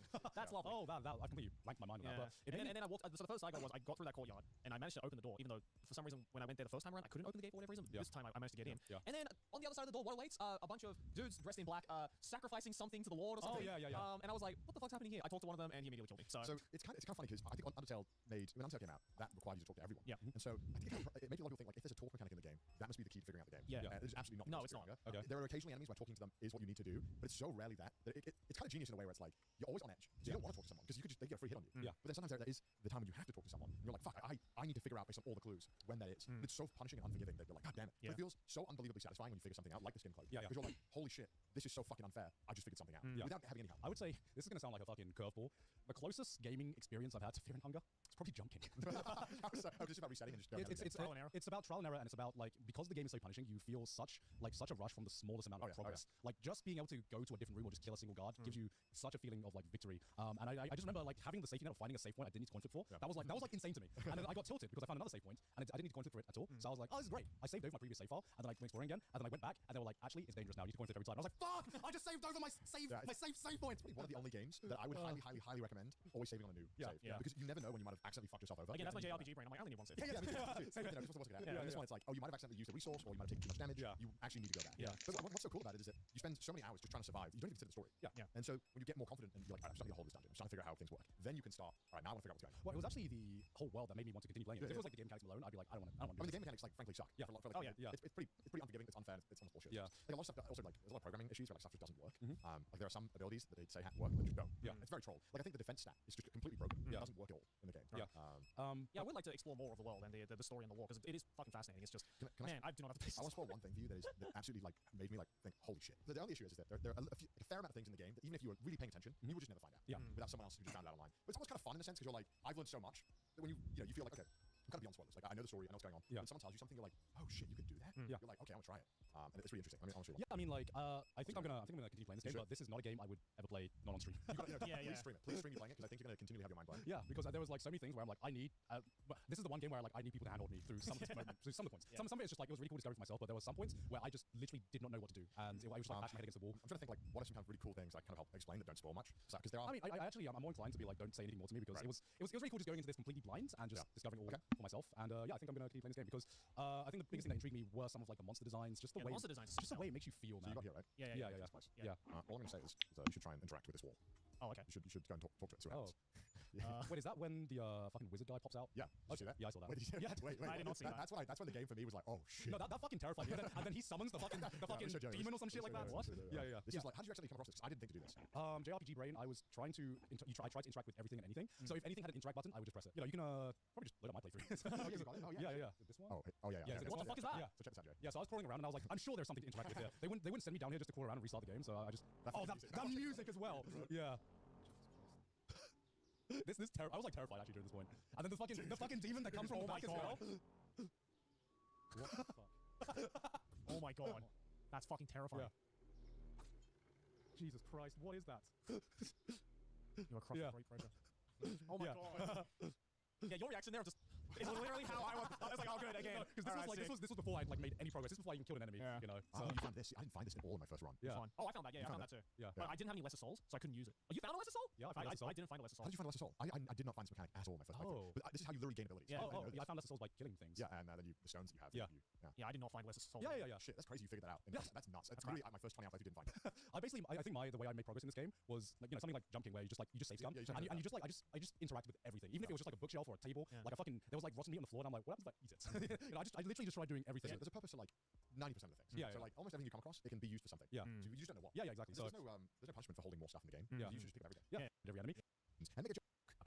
Until the end. And it's not that long of a visual novel compared to like other visual novels as well. If I wasn't crunched for time, I probably would have gone through it all. Oh fuck yeah. hell yeah, dude. So I wanted to see where it was going. So I guess it was the first thing that I was like, oh god. I boot up the game and it was like, what level of censorship would you like? I was like, what? Okay. There's like 4 different levels. Playing Like, Steam version. And Yeah. I was like, fucking 0, please. Yeah. And then immediately boots up and it looks like the fucking Fear and Hunger dungeon. I was like, what the fuck is this? Yeah. Yeah, I actually think Fear and Hunger and It literally Silent looked like a blood dungeon. Yeah, it really I does, think they both have very similar things in common It actually. was just I got it actually. Yeah. I booted. I'll just show a screenshot of mine. Yeah. Okay. I boot that shit up. I was like, what the I fuck? want to see your reaction. This is a story work of fiction. The procedures and conditions described herein are imaginary and do not reflect. Okay. Okay. Row test images. Why? Look at this. 4 options. Oh my god, man, I wish Fear and Hunger had that. Yeah, right? Look at Yes, this. yeah. This is what I remember. Yeah, I remember this. Yeah, I remember I was like, what the fuck is this? And then it starts like this like gibberish. Just like gibberish. It's fucking horrific. Yeah. So do you want to explain the premise of the story then? I'll do my best. To Yeah, explain it. So yeah, basically, it opens up. You see this like abomination of flesh and noises. Yeah. And the character that we're following, he can kind of make out that these 3 like flesh abominations are kind of talking in a language that he understands. Yeah. And slowly as they're talking, he starts to understand it more, and it's revealed that these are his school friends. Yeah. And then you're like, oh my god, what happened? And then it cuts immediately to the school friend who sees everything normally. Yeah. And he sees his friend who's just kind of being a bit weird, Yeah. being very jaded. And so then it's kind of revealed that he sees the world in this abomination way. Everything he smells, everything he hears, every kind of sense you can imagine. Yeah. Everything is grotesque. It's bloody. It's gory. People don't even sound the same, and they look like these like this. I guess whatever this drawing is. Yeah. They look like sacks of flesh. Yeah, like guts and blood everywhere on the walls. Yeah, and they're talking about like a ski trip, and so even stuff like he doesn't want to be there, so he's like, I'm gonna go excuse myself. So he knows it revealed to us that he is aware that it is the normal world, and he sees it this way. So he knows he's in the real life world, and he sees it in just a weird way, Yeah. a little wacky way. So he's trying to keep his cover, right? And Yeah. so, but then there's even some weird stuff like he's trying to leave, trying to excuse himself, and in his way, he sees it as his friend like spitting acid on him. Yeah. But in real life, he's like, hey man, where you going? So he's like, what the fuck is going on? And then he goes home, and all his walls are flesh. Yeah. What the heck? Then we go to the hospital where he has his weekly checkup, and we find out that he had some very experimental surgery, and the other patients who also had this surgery also reported having horrible kind of visions and stuff. But he tells the doctor, no, I'm okay, lying because he's a bit worried about what's going on. Yeah. It's also revealed in this all in the first 20 minutes. Yeah. That when he's talking to the doctor, he's pressing the doctor about finding out where this person is, and the doctor doesn't like what he's asking. I don't know what he's talking about. Yeah. He's on vacation. Yeah. But we know something's awry. But when it starts to get really weird, is about 30 minutes in. He's miserable after this doctor's meeting. Everything's flesh, everything's gross, and he starts to describe how. But there's one reason why he likes living. And when he gets home, this fucking cute 10-year-old anime girl is not affected by this flesh grotesque. Like, she is immaculate. His smell of her is amazing. She looks beautiful. Yeah. He's fucking her for some reason. Listen, it's a little weird. It's a little weird. It is very. Listen, the walls are made of flesh. What do you expect? Yeah, this is a mid-2000s visual novel, so. So it's very fucking weird, and so we try to slowly figure out, through the characters, what's going on. Why is this girl being seen as flesh? Yeah. And then we revealed some interesting information about this girl because I played this whole game, so I don't know what happens. Yeah. But that she doesn't want to eat around him. and he's eating all this weird flesh stuff because everything looks like flesh to him. And he's eating it, and he's like, oh, it just tastes like shit. But it's really like real food. It's like carrots and broccoli, but to him it's like flesh. But she won't eat around him. But one day her friend confesses to him that she loves him, and he's like, well, you're a flesh goblin. It doesn't say that, but so he's like, you're disgusting. You disgust me. You're vile. Says it to him. Wait, a bit overkill, right? The worst she She's like, nah, you're a flesh goblin. You're a piece of shit. I hate you. It's literally like that. It's like literally like comical levels of like, you are the worst piece of shit. And then obviously her friend, her best friend, hears this, and he said this, and she's like, what the fuck? That's not cool. I'm gonna go fucking talk to him at his house. But he's not home right now. But guess who is home? Little Saya, 10-year-old Saya's home. But it turns out that we find out that Saya, she's not a little girl at all. We kind of get the hints that she's some kind of flesh-eating monster herself. And then she kills this roommate. And then eats the food. And around where I got to is when he finally comes home after she killed this person he doesn't realize. And he's like, all right, well, what's for dinner? She's like, oh, I got this thing that I was eating. It's kind of embarrassing. I don't know if you like it. And then he starts eating. He's like, oh shit, this tastes fucking awesome. Obviously implying that it's the flesh. The But cannibalizing. also there's another weird detail that was mentioned where they're like, she's like, I normally get my food from the local park. I was like, what? What food? I was like, is it kids or is it pets? Please tell me pets. And that's when you got to, that's what you got to. I got a little further. I got to the point because we also find out that how he met this girl was that she was doing like wacky pranks in the hospital that he was staying at, where she would go and visit people at 3 a.m. challenge. And she was trying to scare him, but he was so happy there was someone who finally wasn't like flesh monster. That he was like overjoyed. So that's how they came to know each other. And so she asks him, or he offers to help find this missing doctor who she's interested in finding, who has something to do with all this. And that doctor is the one that the other doctor doesn't want to talk about. So clearly something's going on with this doctor. And where I stopped was he goes to his house, the doctor's abandoned house, and his friend follows him and then confronts him there. That's where I got to. That does happen. It's been so long since I played Silent Hill, so like there's like small details that I kind of forgot about that you reminded me of. I definitely do remember him eating the delicious meal for the first time. I remember I was like, what the fuck is this? I was like, thank you for this delectable meal. Finally some good fucking food. Like this is like his house that he can't stomach it, so he bought a bunch of random paints and painted all over his house. And apparently the smell is so vile and disgusting of paint thinner. Like it's like a miracle that. I remember when I was playing this game. Well, I was in like middle school, I think, when I played this game, or like maybe late primary school. It was the most horrifying thing I've ever played. It doesn't help that all the pictures they use, like all the pictures are like real pictures. They're like deep fried. Exactly. The house, the outside of the house, like it's just a deep fried image of a real house in Japan. It kind of added to the creepiness of it. It's like, how much of a sepia tone do you want to? It's like, yes. It's like the worst Instagram filter. They got to like his neighbor confronting him about the smell. And then I got to like where she's like, do you want me to take care of you? And I guess she like sucks him off. Oh god. Oh, I forgot about that. And then I guess they fuck, and that's kind of where I got to. I was like, I'm good. Peace out. I'm good. It was just weird. Like I kind of wish I played it all in one go just to see where I went. I kind of wish I like played it on stream as well. So I think it was so fucking funny. I don't think you played this on stream. I know you can't. I know you can't. I figured out like an hour in. I was like, but like in terms of like this is like very early. I guess famous. It was infamous. Fucking hell, Does it get infamous because of stuff that happens later on? No, it's the whole package. It is the entire package. I was gonna say, it's pretty fucked up from where I got to. No, because this came out during the time where, again, it was kind of like the mainstream visual novel world. All romance. All like galgays and erogays that are just like based in reality. And then along comes this game where literally 30 seconds in and you're subject to some of the most horrifying imagery at the time. I think my biggest issue with this was, the fact that there are like adult scenes in this. I think there are adult scenes in this because of the fact that this is a visual novel. Back in that day, visual novels were very much associated with hentai games, erogays, and stuff very like that. few, if not any, like all ages visual novels back this time. And I think the thing that makes this visual novel stand out, similar to like when Fate Stay Night first became a thing, was that it had a story that was fucking fantastic. But then I feel like the creators were like, all right, it's a visual novel, so we gotta add sex. We gotta add sex. That sex felt really weird, but also in a very way like kind of powerful in the sense of like that she's some kind of but like she's like this grotesque monster. So by this time that you see the sex, well, you don't see the sex, but the sex is described to you. You're like, he's fucking him like the fear and hunger god. Exactly. Like vile, like gelatinous blob. You're like, God. I think it was used in like a really effective like horror storytelling. It feels peak 2000 as well. It is. Like back when like there was no limit on edge. Every story had to be the most fucked up vile thing. Like sometimes for no apparent reason. There's like no reason for it to like, let's kill him. Why? It's like an elfin lead or something. Where it's like, how do we make this more edgy? All right, okay. Open up with a cut off arm. Very grotesque, but they didn't show a whole lot. Like it was all told or described. Like, and it felt like they could have easily gone overboard if they wanted to. They didn't, which I appreciated. It's like a good horror novel. Like it's the way that these scenes are described, which is more horrifying than actually seen. I just the character we play as. His thought. I hate listening to him speak. He's a fucking. He's just a weird. He's a weirdo. He's a weirdo and an outcast, and I guess that's what makes that character work. Just because he's so okay accepting someone like the fucked up shit, and eventually, everything just gets more and more fucked up, and he just kind of like, whichever route you decide to take in the vision. What the hell? I'm just left speechless right now. I would have never played that. Who wrote Smoke Magica 8-0? He wrote this? Yeah, he wrote this. What the fuck? Yeah. So I think this is one of the things that really got his name out there before he really started going into the anime world. And obviously, you can't make an anime out of out of the story that he wrote. He wrote Psycho Pass as well. I forgot. He wrote an anime out of this. I don't know. I think you can. Yeah, I think you stopped at a good point. It's the last, third, fourth. Last. I got a quarter through it, so I can't what's next. Yeah, so Redo the Healer exists, so why can't that You're like, all right, exist? I'm kind of hooked on the story. Because for the longest time, it's playing visual novels is grinding through the fucking shitty parts. I never made a decision. The entire 1 hour play. I was just reading. I didn't appreciate the enter simulator. I was just pressing. Well, that's it.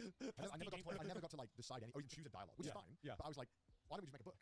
I mean, that's kind of what this is. It's just a book. Yeah, in terms of he like, did release a book eventually. in terms of what this is way more in line with literally that, just a visual novel where you don't make too many choices. There are like good endings and bad endings and different There's endings. always like last minute choices. Yeah, like near the end. It's not like a choice you make from the start. It's not like something like let's say Doki Doki Literature Club, where it is there are a lot more choices and that actively affects a lot of like the routes you go through because that was trying to do something different with visual novel gameplay. But very much with this, it is very much just. I never played Doki Doki, by the way. You never played that? No. Okay. Well, with Doki Doki, that definitely does have a point where it hooks you, but it is way further on than with this. The reason I wanted you to read this mostly is just because it's so intriguing. It's so like the world you get dropped in. You get dropped into this like world with these characters and what he perceives the world to be, and you have like a million questions, and it's like and it's really good at feeding you just enough information to be like, oh shit, like fuck, okay, I kind of want to know what happens next, and then you find out a little bit about the girl, and then he starts doing fucked up things, and you're like, okay, so she is obviously feeding him some meat and stuff like that. Yeah, I think the problem I have with a lot of visual novels is that not every like scene provides information. Sometimes there are scenes that are just characters talking. Yeah. It doesn't give you any information that helps you like understand the world or the story better. Yeah. And the one thing I did like about this is that at least every single scene I left learning something else about this world. Yeah. In like a meaningful way. Yeah. Which I found very helpful because a lot of times I've done visual novels in the past that just 30 minutes of characters going, tee, what are we doing today? Yeah. Like, this doesn't tell me anything. Well, that's why Silent was so well received, even though The it's like, it scene is like overwhelmingly positive. yeah, but that's the thing. I think Gen Urobuchi realized that was a massive problem with a lot of visual novels, and so he just decided to cut off all the fat. Yeah, And because it's don't like, fucking bam, like this is the story. Every scene matters, every dialogue matters, and it's just like bam, bam, bam, bam, bam, no fluff or anything like And it that. feels like a natural progression of events. Yeah, like exactly. when you're playing it. Yeah. It feels it's very well done. Yeah. First, I don't know if it gets worse later on, but the first hour is very, very, it hooks you. Yeah. And I had a lot of what the fuck moments as well. It gets better and better. And that's why like I remember doing this entire thing in one sitting because you get to the point where you're already intrigued by the world, you start asking questions, and then when those questions are answered, you get even more questions, and you're like, well shit, now I know what that is about. And the 4 hours go pretty fast actually. It went pretty fast for me on my first playthrough, and I think more visual novels should be around this very digestible kind of like playthrough completion time, because a lot of visual novels are just like fucking 20 hours. Like even something like Doki Doki, which I understand why you need that slice of life bit at the beginning. God, it felt so long. Doki God, Doki, it felt so I long. think for me Doki Doki took 6 hours, 7 hours. Yeah. That's about like on, especially in this day and age, that's about on just like pushing the That's too long. playthrough time that I'm willing to do. I think Doki Doki one playthrough is also about 4 hours, 3 hours, 4 hours, Something like that, but it definitely doesn't hook you as quick as this does. Yeah.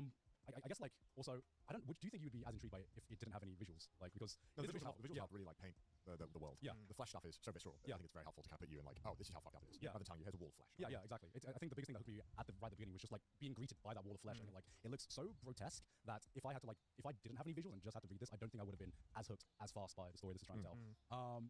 Fuck yeah, man. Fuck yeah. I'm glad you had a good time. I mean, it was what the fuck. Yeah. Like why would you play this? But it was a good time. Gen Urobuchi's a sick son of a bitch. But goddamn, he can write the story. I mean, fucking read out the Glob 5000 from Suckathon over here. Oh, the Cat 9000. Dude, look at his house, man. Yeah. What the fuck, dude? How do you even do that? It's like, oh my god. Just so much. I was just like, what the fuck? Why? I was just stressed out. Just when she like goes in the house, Yeah. to like confront him. Yeah. Oh, just gross. Also, the visuals have kind of aged decently well. Oh, the dog was bad though. Just, I love him. I mean, Would, absolutely would. I mean, I forget. Okay, so obviously Saya is not who she seems, but I didn't remember that she was like fucking that young. Yeah. Not when I played. So I'm not sure what age she's supposed to be, but they do hint that she's like quite young. Yeah. But I mean, hey, it's a fucking it's a glob. It's a fucking Lovecraftian. It's a Lovecraft. You know nightmare what I mean? Like, creature. actually, that's that's also a product of the time. But also like, I don't know if that's what the character is like. He's like portraying what he thinks. Yeah. I don't know what the reason is. Yeah. It could be like this is what he wants. He might just want. I mean, listen, he's like a weird person. Yeah, he is a very Also, weird like, person. They play his whole family died card as well. Which is like, classic 2000. Of course. Or it wouldn't be like a fucking anime fucked up high schooler if you didn't have dead parents. Yeah. Yeah. Weird, man. Weird. Just the way it opens is just so. Oh my god. It is easily one of the most just like right off the bat intriguing Yeah, visuals. I will say there wasn't really any characters I really connected with on this one. This is much more of a this is a mystery. It's grotesque. It's scary, and you just want to find out what happens. And I think it just delivers. That's what Gen Urobuchi just tried to focus down on that one package. And I think he really delivered it in a very tight package in this one. And I think I reacted really strongly when I first saw that. I actually want that. What the fuck? Hey, the wriggling massive flesh pile turtles. What the fuck is this? What the fuck is this? I was just very, very confused. Yeah. Not a good way to open a game. yeah, right. With like the sound as well. The sound design. It's kind of like that fucking Head and Fear and Hunger when it just hits you with like the fucking you're like, what the fuck is going on? Yeah. So two horrific things that we started off with. Well, patrons, if you want to look at all that detail, go watch the full version on Patreon. Yeah. This episode is sponsored by ShipStation. If you watch Trash Taste, you know we're a bunch of little dum-dums here. We don't know how to optimize our business, but when we're taking on and scaling our business, that's when we turn to something like ShipStation. Go. If you run the world, it's But yeah, I mean like the way that it just like I don't know what. I can't imagine how good it's gonna get. what was the moment that you got like hooked? The moment I got hooked, I would say, is definitely when I think it was the moment where like Walter confronts Jesse for the first time. Right. You know, like, cause he's at like the myth house like crime scene with his like brother-in-law or whatever. Yeah, Hank, yeah. And then he like sees Jesse like jumping out after he's finished the Rizzling. For fuck's sake, Joe. After he finished the Gat 9000. And then he follows him home, and then he's like, you know, like make meth with me or I'm taking you to the police. And Jesse's like, what? Yeah. And I was also like, what? Yeah. And then like, you know, he's talking about like this is a heating flask, and he's like, I don't use that in my craft. I use chili powder. And I'm like, Jesse, you fucking idiot. It's like that's not good. And then that whole montage where they're like in the RV in the desert, and he's just cooking. Oh, It's like, this is like pure glass. Like this is like pure glass grade. How did you do this? And it's like it's basic chemistry. I'm like, fuck yeah. There's just so many like cool one-liners and just like moments that you really get to see just like the character growing in real time and in like a really logical way, which I think is like super cool. But like I was also wondering like, you know, with the way that the episode is set up is like it kind of tricks you in a sense because up until a certain point, until like Jesse and Walter start like actually cooking for the first time, you think like everything's kind of going smoothly. You're like, I'm sure something is going to happen that will put them in danger because you get reminded of that first scene that you see, right? So the entire time I'm watching this, I'm like, okay, so how the hell did it end up becoming like the beginning part? And then when it actually happened, I was like, oh, okay, that's genius. That's so good. I mean, I'm wondering how much time they must have put into planning this first episode. I don't know. It is so dense to the fact that you're describing it, and I'm like, oh, in my mind, I thought that happened in episode 2 or 3. Yeah. Because to me, it was just like so much is condensed into such a short time frame. They established so much about the characters and also hook you with the stakes. And because I think the biggest thing that hooks you immediately was like he has this problem that he has to solve. He has like Wait, what did it end on before I start talking? Actually, It ended on in the desert. yeah, so it ended on so the beginning scene opens up and it cuts away when like he hears the sirens coming and he expects that he's going to be confronted by the police, so he's like waiting with the gun. Yeah. And then when it actually happens in the second half, you realize that it's not the police that's coming, it's a bunch of firefighters. Yeah, and they yeah. just drive past. Yeah. And then he's like, all right. And then Jesse wakes up and he's like, what the fuck happened? And then he somehow makes it home. His wife asks, where have you been? And then he just, without saying anything, just starts having sex with her. That's how the episode I ends. mean, it's supposed to be like, because now he's like rock hard, because he's like, feels like, oh, he's finally living life. Yeah, exactly. Which is like such a cool way to like show that like character progression, you know, like rather than like getting the character to do like this whole monologue about like what happened. It's just like no, actions are gonna speak louder than words. Like you get to see just within that first episode the difference in self confidence after he's gone through all of that. Yeah. And, like that's just a cool way to show character progression in like less than an hour. I like the show a lot. Yeah, no, you I like the show a lot. thoroughly like I legitimately think that might be one of the best first episodes to a TV show I I've mean, seen. it continues to be the best episode and just the best one of the best TV shows of all time. It's crazy how it like just doesn't fall off. No. It stays that good. Okay. And it just gets better and better and better and better. Yeah, I think like a lot of people, there's like, Yeah, it's like, to me- like masterpiece episodes later on. Yeah, to me, like I feel like for the longest time Breaking Bad for me was kind of like Hunter x Hunter, where I'd heard so much about it that just from hearing what everybody else was saying about it, I was like, that sounds like a show I'm going to enjoy, and I'm probably going to. Yeah. And then when I actually went and watched it, I was like, I'm yeah, glad we forced you to watch it. yeah, with this one, yes.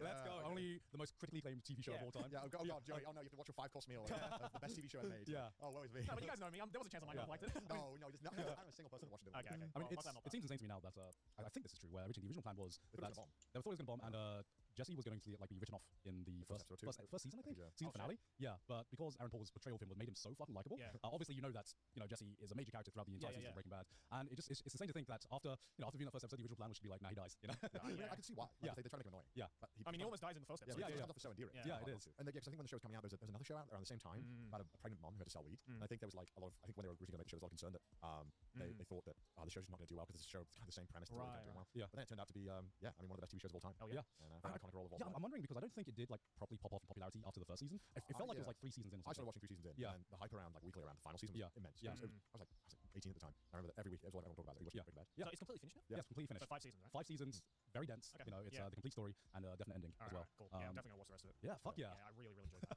Like more than I thought I was going to. Like I had a feeling I was going to enjoy it just from what I heard, but that was like far better It is than just I peak. thought. Yeah, it's just fucking peak. It's just so good. Amazing storytelling. Yeah. Okay, I guess I'll go next then. Alright.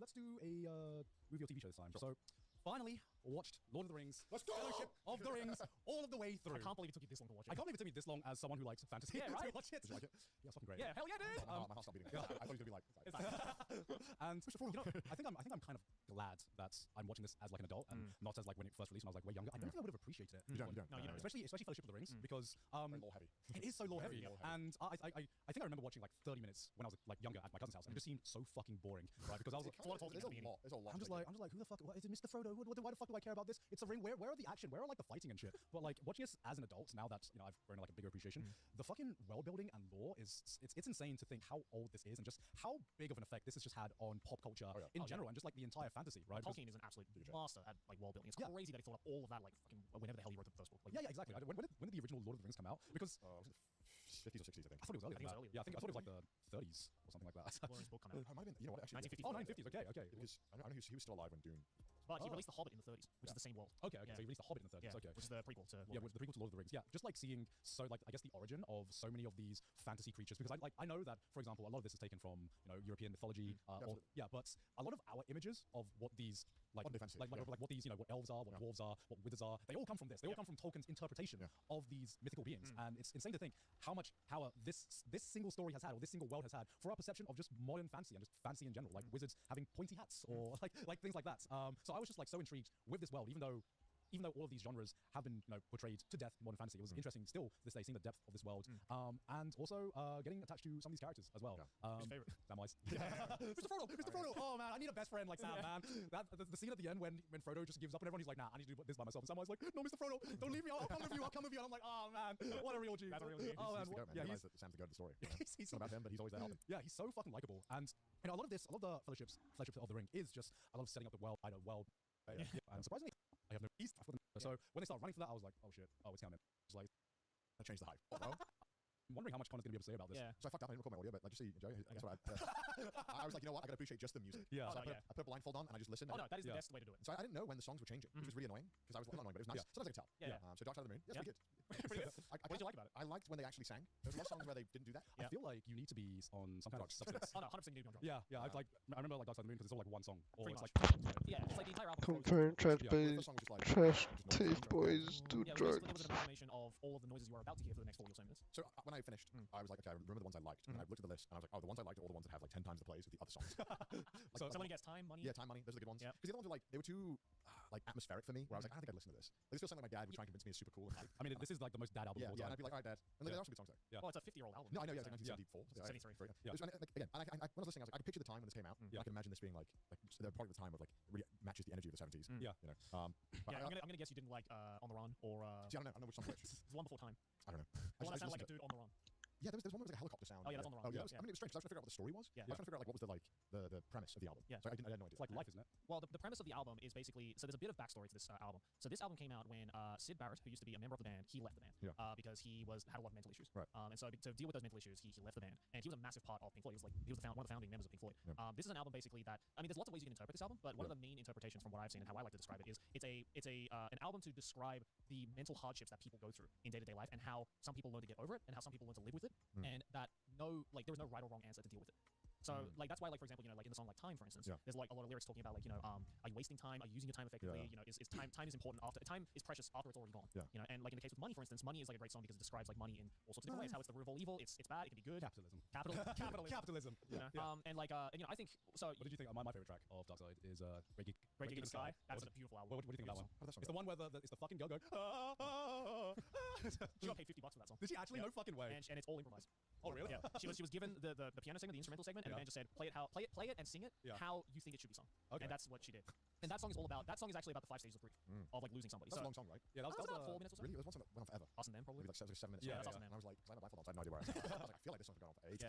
And like I'd say one of my favorite songs is probably the last one, Eclipse. I like that one actually. I like that one a lot. But that was never plays when I look after it. Yeah, That's a shame. I like that song because I think it actually ties together the meaning of the song in a beautiful way. Yeah. It's like it talks about like all encompassing of like everything you learn in life, everything you don't learn in life, and that at the end of the day, the world isn't going to stop just because you're in a particular predicament, or it's not going to stop. It's just going to keep going regardless of where you are in life. So you just have to learn to live with that. Yeah, I feel like it would have been hard for me to figure some of that shit out from listening. I definitely feel like I had to listen multiple times. Like one time listening to an album is not enough to figure it out. Yeah. I did. It was a good vibe. But I just think like at the end of the day, I was like, man, I don't think I'd listen to this again. But I did enjoy it though. To be fair, it's not my favorite Pink Floyd album. Yeah. But it is. It's like one of the most famous ones. It is one of the most celebrated. And if you think about it, like just listening to the sounds of this album, it's crazy to think that they managed to create these sounds for fucking 50 years ago. I like money. I like that they're all using like cash sounds. yeah. I like the fact that's fun. Yeah, sampling the cash. Register code. The problem with Money is that it's been used in like so many movies now that it's I like, recognize that song a bunch. I was like, yeah. It's like, okay, someone in the movie is gaining money or having a bad Money by Pink Floyd. Yeah, Money by Pink Floyd. It's been just so overused in pop culture recently. But what kind of do you feel any emotions? What emotions did you feel? Yeah, let's talk about the meaning of the song. It's kind of unfortunately a vibe situation for me. I didn't really feel a whole lot of powerful emotions. I'm also like a kind of relaxed. Yeah. Just kind of relaxed. Very relaxed. That's what I'd say. There was not much else to it. I mean, if I open it up, you can see me like slowly like just. Bro just fell asleep. Yeah. Honestly, looks like I think I fell asleep. Your fucking face is. Why the fuck is it like not? Why the hell does it? I guess it stopped recording after a while. Might be corrupted. Yeah, it might be corrupted. I wonder, must be a point where just, okay. Yeah, I mean, it was good. I liked it, but I just don't think I'd listen to it again. Yeah. But there's no slant on that. Just not my style, really. No, that's fair. Does your dad like it? My dad does like it, but it's not his favorite Pink Floyd album. I can imagine getting into this if like my dad told me about it when I was a kid and I had kind of memories towards it. But I think now I was like, I mean, my dad showed me Floyd like when I was very young. I think that would definitely help in terms of like getting a little more invested. Yeah, I can appreciate this album, I think, but I do think that it is in some sense a little overhyped. Just I mean, it's an incredible piece of music. Don't get me wrong, but I think in terms of like the band making like a musical statement, I think there are better albums out there. I think The Wall is better. I don't know what album I could even listen to that I'd be like, wow, I walked away feeling that was life changing or amazing. Like, I don't think there's anything that would do that. I think it was The Wall by Pink Floyd. Yeah, I mean, I think the thing about just music or art in general is that a lot of times you have to be in the right place. Yeah, I'm not there. Yeah, it's like it's art is about communication. They're communicating a feeling or an idea or something. And a lot of times, if you're just not in the right mental space to, especially in some of these deeper pieces of media, if you're just not in the right mental space to just be like, I just want to see something entertain me, you're just not going to get the message, and that's fine. Yeah, that's fine. That's totally fine. Because sometimes, in order to have something that is a life-changing piece of media, sometimes maybe something has happened in your life, maybe you're searching for something, and you watch that one thing that makes you have that realization that you wouldn't have had maybe like. There have been many instances where I've listened to an album for the first time and it didn't hit me as hard, and then I listened to it again after a certain period of time, and it affected me in a completely different way. Yeah. So I think that's very fair. It's all subjective at the end of the Sorry, day. Pink Floyd fans, if they won't listen to it. It's all good. At least you gave it a try. You gave it a try. Yeah. Next time, take some drugs and you might change. Yeah, I'll take a strong zero. Take a couple strong zeros. Yeah. So what else did you consume, Jay? So the other thing I consumed was. Should we talk about it? Arcane. I watched Arcane. Yes. I watched first episode of Arcane. I watched Arcane. I see your face right at the end. Oh no, that's not good, is it? That's like a good stretch. That's not a good sign. Is he smiling? No. Okay, please, Joe, smile. Oh god, no. Oh god, every frame is just. Well, no, bored. okay. Here's the thing. I actually didn't talk a lot during Arcane because I actually want to focus in on the story because obviously there's a story there. Obviously there's a story there, right? And because I have absolutely zero knowledge on anything League of Legends, right? I'm looking at all this for the first time. Like, I don't know who the fuck any of these people are. Look, I would like to think it gets better after episode 1. Does it? What's wrong with episode one? Nothing wrong with episode 1, but I think it wasn't the strongest episode. So describe what happens in episode 1. Yeah. Okay. So episode 1 begins with I assume who was eventually going to become Jinx. In this case, she's called Powder. I think her name was. And her big sister. Forgot her name. Pink-haired girl. Vi. That's it. Yeah. So Vi and Powder, they're like in a war-torn like town or something. Something's happened to their town wherever they are, and I guess they're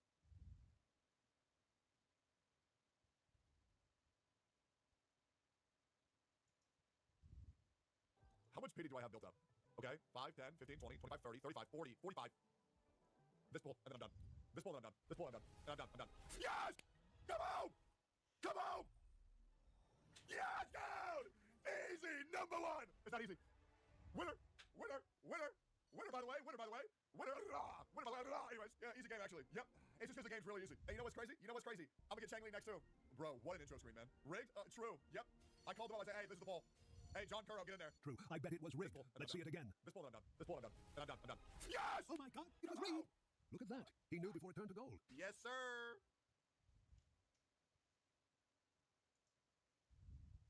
Shy really. These grapes like a 60-year-old grandpa, and he just like takes a singular grape and just stuffs Yo, it into his like tiny Street Fighter 6 cheeks. tournament trophy just came in. he's Do you only want child. me to order you one?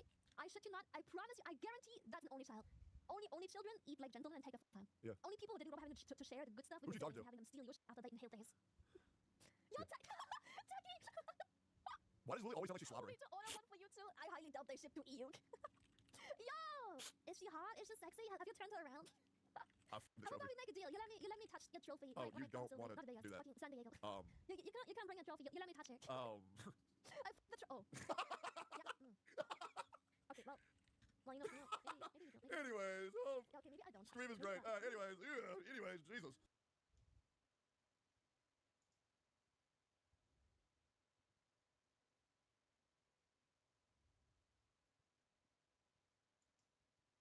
I got her in a weapon in 60 pulls. How much pity do we got? 5, 10, 15, 20. Does this make you guys mad? Luckily, we're gonna get a free 10 pull soon. Oh. Greetings, Marker. Let's f***ing go! That's a W right there. She is so cracked. If we get her in 30 pulls. Oh God. He's doing it again. She seems cool, but I want Chili instead. Or I could do both.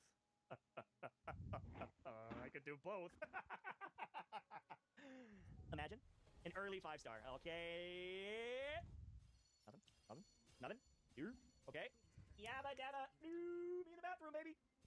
She is actually who I want to get. I want her maxed out. I want to build her. Come on. Yeah. That's okay. Here's the gold. Oh, wait the hell, what? Yang! What are you doing? I haven't gotten one dungeon. Alright, another 10 pull. There's the gold. Imagine 2. I want to see this animation.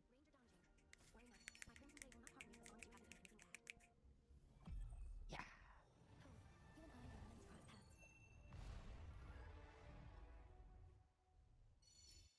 Thumbnail.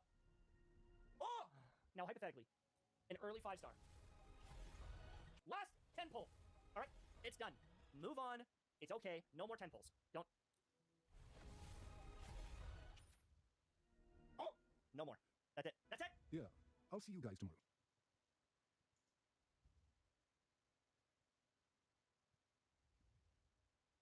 What? Cookies all over. Oh, chocolate, caramel, marin, blueberry. Cookies, orange. Ah,白い最高。いただきます。おいしい。カロリーってうまいね。私英語だったらさ、ケイトマジ太ったとか死ぬほどさ書かれてんだけどさ、マジで太ったんだよね。何の反論もございません。その通りでーす。そうでーす。太りました。あ、やばいやばい。ちゃんと入ってます。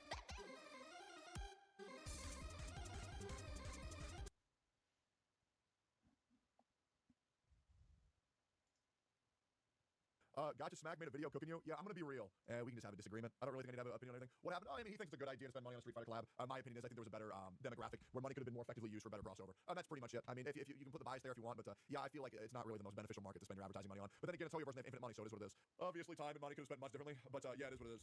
You can't provide proof of those claims whatsoever. This is not a response to Gotcha Smack. He was literally just talking to some chatters about this. You're saying that someone's respectful about proof of claims. You're just simply wrong. I can tell that you're attempting to bait me to react to it. It's 38 minutes, and God, I just don't give a fuck. I want you to prove to me how I'm wrong. Okay, and you let me know if there's proof of this claim. Money could have been spent on a community that would have a better crossover rate than a fighter doing it. It's quite simple. That's my whole point, and I would love to know how you can disprove that, but you quite literally cannot disprove that because it is just a factual statement. You keep saying money could have been spent elsewhere. Where? Okay, well, there's a lot of things, right? This game is an open world RPG anime game, so spending your money on another collab that's an open world RPG anime game that's a gacha would probably help. Same thing with another gacha game, right? You can do all sorts of those things. I mean, probably Nier Automata, you know, open world RPG anime, probably right there. You know what I'm saying? Like, just there's a great example. So hopefully that makes sense. Disagree, but okay. You don't have to say anything if you don't want to. I am very curious how you would think that Street Fighter has better crossover than Nier Automata because they check every single box, right? Open world, RPG, anime, right? And And so if someone likes an open world RPG anime, then they'd probably be more open to an open world RPG anime. Gotcha. Because that's the only barrier to entry, right? So let's break this down here. And I'll break it down pretty simply. For example, I do Mad Mushroom. Okay, Mad Mushroom is a video game publishing company, and what we do for video games is we try to match up games that will have more of a crossover with the streamers that can present them. Okay, so like for example, we recently went live with Splody. Okay, and Splody's doing very, very, very well. Now let me ask you a question: why do you think Asmongold and myself didn't play Splody for Mad Mushroom? Well, let me tell you why. Because the potential crossover is a lot lower, right? Because we don't play RPGs, and the communities that we build our communities, or the people we can build our communities around, also don't play RPGs or platformers. Okay, now why do you think Mizkif played it? Because he is a platforming guy. And it's just very simple. You want to line up your collaborations with the biggest crossover possible. And I'm sure you can talk about this take for hours, but you have to understand that there's a reason why Mizkif played the most. There's a reason why I didn't play at all, right? Is because the potential crossover can be a lot better. And that's the whole point of what I'm saying, which is, sure, there might be some fighting gamers who like gacha games. I can name a ton. Gacha Smack, EO, Lucari. Those are the people everybody says. But what I'm saying is, I'm sure there's a lot better crossovers for the genre. And that's pretty much all there is. Genuine question, why would they want to collab with a competitor that's too similar to their game? If you think Nier Automata is a competitor to Zenless Zone Zero, I don't think you understand how temporary playing games don't interfere with live service games that get frequent updates. I mean, Nier Automata, it's just a legacy. Why do you think Nier gets so many fucking collabs, right? Because it's very good crossover. There's no potential competition at all. And then once you beat Nier, right? They don't do frequent updates. Whereas Zenless Zone Zero, the moment you start, well, then you're just locked in. You aren't wrong, but I believe you're underestimating how much fighting game players have common interest in gacha. I don't know why you think that I don't get that. But what I'm saying is, when you're spending money on marketing, there's no reason to not make it as effective as possible. Why does it matter? It's such a nothing burger. I mean, I don't know, man. These comments are almost getting me to react to it. They're almost getting me there. Yo, let's pull it up. Yo, are you excited for Zenless Zone Zero? Are you excited to play the hit, brand new gacha gaming experience, Zenless Zone Zero? Hi. What happened? I don't know what you're talking about. You're talking about me? What happened? What do you mean? I just played the hit brand new gacha game. Oh, I do not even know what the fuck is that. Oh, well, man, that's crazy. I guess because this one fighting streamer doesn't like it, then I guess that proves my point. Oh, I thought every fighter player was just so excited about it. Okay. Oh, maybe, yeah, there we go. Point proven, man. ZZZ's dead, bro. Nah, bro, you're being cringe as fuck at this point? Okay. Okay, how? Go ahead. Let's talk about it, man. Tell me how I'm running from Gacha Smack. Better yet, why don't I just pull him into a call? Gacha Smack, yo, you want to call real quick? Let me know, man. Let me know how I'm running from Smack. Why are people taking this so seriously? Because they're stupid. And they really want me to be wrong. And that's pretty much it. We got him, boys, baited. Oh, man, now I have to have a phone call with my friend. Oh, damn, bro, you got me, man. Damn, now I gotta talk to my friend. Oh, shit, dude. But both of you were justified? Exactly. Listen, man, I got no idea what Gacha Smack said. I'm not, listen, man, you gotta understand, this was an 8-minute video, I'm down. But a 38-minute react, I'm just not down to do that shit right now, bro. Right? Ain't gonna lie, gonna take Smack's side for this one, both were justified. Okay, so let me get this, okay? I'm assuming Smack's point was probably that the FGC community is far more interested in gacha games than you might think. And then my point is, I think there was a better way to spend money to advertise with higher crossover. Disprove him, little bro? I'm not trying to disprove Smack whatsoever. I don't even know what he said. The only thing I'm saying is, what I'm saying is justified. That's it. I feel like both points are just quite literally, okay, maybe I'm underestimating the fighting community. Should I make a 1-hour video reacting to that? No, not really. Yeah, I think I'm good.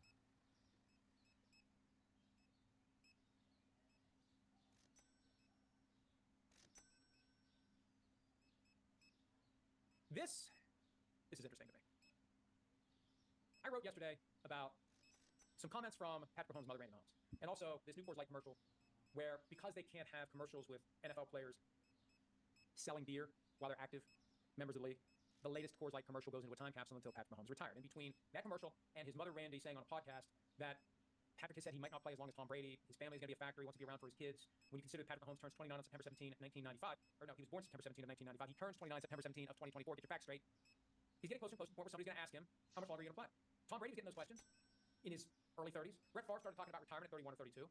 And it's fair to point out, they're having fun with it in this Coors Light commercial. His mother is talking about the possibility he won't play until he's 45. He's going to be 29 in a couple of months. Someone's going to ask him at some point, how long are you going to play? And boy, Chiefs fans get triggered. I said this yesterday, but I've got a specific example I want to share with you. Folks, I love the guy. I want him to play forever. He's great for the league. He's the most valuable property the NFL currently has. He's a great guy. He's a great player. He's fun to watch. But as I said yesterday, he's not going to play pro football for the next 50 years. At some point, he's not going to be the quarterback of the Chiefs. And God forbid you point out that fact to Chiefs fans that have their sights set on winning, 20 Super Bowls in a row. So anyway, I'm mentioning it again today because my buddy Nick Wright, and you usually hear people say, I knew so-and-so when he had hair. I knew Nick Wright when he didn't have hair. That's how long I've known Nick Wright. And Nick Wright's called me out a couple of times on his FS1 show recently, and my general frontline frustration is, dude, you know how to find me. If you got any questions or concerns about anything I've said, if you need clarity, if you don't understand, you can reach out to me, we can have a conversation, we can talk it through. I'm not being unreasonable with these things. I'm not trying to be a hater. I love the Chiefs. I love Patrick Mahomes. I want the Chiefs to do well. I think it's exciting because they don't blow people out. They make every win, especially in the postseason, a must-see event. So there was an item in the Kansas City Star somebody sent to me, and it's based on not any initial or original analysis from the person who wrote it. It's just, and here's the headline: Nick Wright crushes NBC reporter for story on Patrick Mahomes' future. I got more to say about the Kansas City Star, and I'll say that in a little bit. For now, I want to focus on my friend, Nick Wright. And he refers to me on his show as my pal. If you're my pal, seek me out. Let's have a conversation about this. Let's talk this through. Because I hold the people in the media to a higher standard. I understand why the fans gloss over what I was saying because they just view it as, oh, you can't wait for Patrick Mahomes to retire. You don't like the Chiefs. You don't like Mahomes, which is bullshit. So I expect that from the fans. I don't expect it from somebody who really should know better. And I'm looking at some of the stuff that Nick Wright said, and I'm not gonna read it all. The point is this: he knows what I'm trying to say here. Sooner rather than later, Patrick Mahomes is going to be asked questions about how much longer he's going to play. That's normal. That's natural. He hasn't been asked it yet between what his mother said and this tongue-in-cheek Coors Light commercial, and he's creeping closer to 30. He's going to be asked the question. That's my only point. The question is coming. It's coming. 40, 45, 50? How long? Hey, all it takes is one person at a press conference. Hey, Patrick, how long are you going to play? Your mother said you may not play as long as Tom Brady. How long are you going to play? It's a fair question. These guys are available to the media all the time. That's my only point. So it's disappointing to have it kind of twisted into something that it wasn't. And here's one of the things he said. I'm scrolling through here and looking at this. Wright believes media members like Florio are searching for ways to critique the Chiefs after being burned by writing them off when they struggled at times in the regular season. Dude, I picked the Chiefs to win the Super Bowl before the season started. I picked the Chiefs to win almost every week of the 2024 regular season. Look it up. I picked the Chiefs almost every week. Sims picked the 49ers almost every week. I picked the Chiefs almost every week. And I know in the playoffs, Miami, pick the Chiefs. At Buffalo, underdogs, pick the Chiefs. At Baltimore, underdogs, pick the Chiefs. Super Bowl, underdogs, pick the Chiefs. I go back to the last Super Bowl, underdogs to the Eagles. And my take was, Eagles are a better team, but they don't have Patrick Mahomes. Chiefs win. Oh, and if you've forgotten, they did. So, you may not like what I said, but we're just going to paint you with a broad brush of being a hater because we don't want to meet you on the merits. We don't want to acknowledge your argument. You're interrupting our fandom. I mean, Wright's clearly a Chiefs fan. He was at their parade. He waves the Chiefs pom-poms whenever he can. And I think he also had Lamar Jackson not in the top 5 quarterbacks, but Caleb Williams, a guy who's never even played in the NFL, is already a top 5 guy. So, and that's fine. That's fine. That's his prerogative. But it's just disappointing to see someone who should know better come at me without really even trying to understand, or even worse, understanding but ignoring what my point was. Because, hey, it was a slow day. So you're welcome, first of all, Nick, that I gave you some content to help you get through your show on a slow Thursday, but you know better. You know what my point was. And my point about the Kansas City Star, which has its content behind a paywall, they give you a little taste, and then eventually you run out of free articles and you gotta pay for it. I don't know how this business model works, but let me tell you something. I can't imagine anybody paying for these articles from a guy named Pete Grathoff, who basically puts together 10 paragraphs of word salad with no original thought, and then just starts pasting tweets in. I mean, you're paying for that? Hey, anybody that's subscribing to Kansas City Star is a sucker if that's what you're paying for. I mean, I'm paying for quality if I'm going to pay for anything. There's too much free content out there to put up articles that you can see on The Spun or whatever other clickbait website there is out there that doesn't charge you to read it. If you're going to charge me to read it, you got to come up with something better than pasting in 20 different tweets and a 10-paragraph story that adds nothing to the conversation. Just takes my quotes and Nick's quotes and puts on a headline. Let me get the headline right because I enjoyed it too much to not get it wrong. Nick Wright crushes NBC reporter for story on Patrick Mahomes' future. And then here's the other thing, too. These people are going to cover the media, and I've made this point from time to time. I'm easy to find. You want to get a quote from me? Wouldn't it make for a better story? Don't you advance the ball, Pete Grathoff, if you get a quote from me to add to your story? And there's an element of laziness to today's media where there's no effort to try to advance the ball, either with an original thought or a quote that isn't already out there for anyone to see. Anyway, that's all I have to say about that. I said more about that than I wanted to, but that's all I have to say about that. Hi, it's Mike Florio. Thanks for watching PFT on YouTube. Hit subscribe for the latest news and analysis from Pro Football Talk.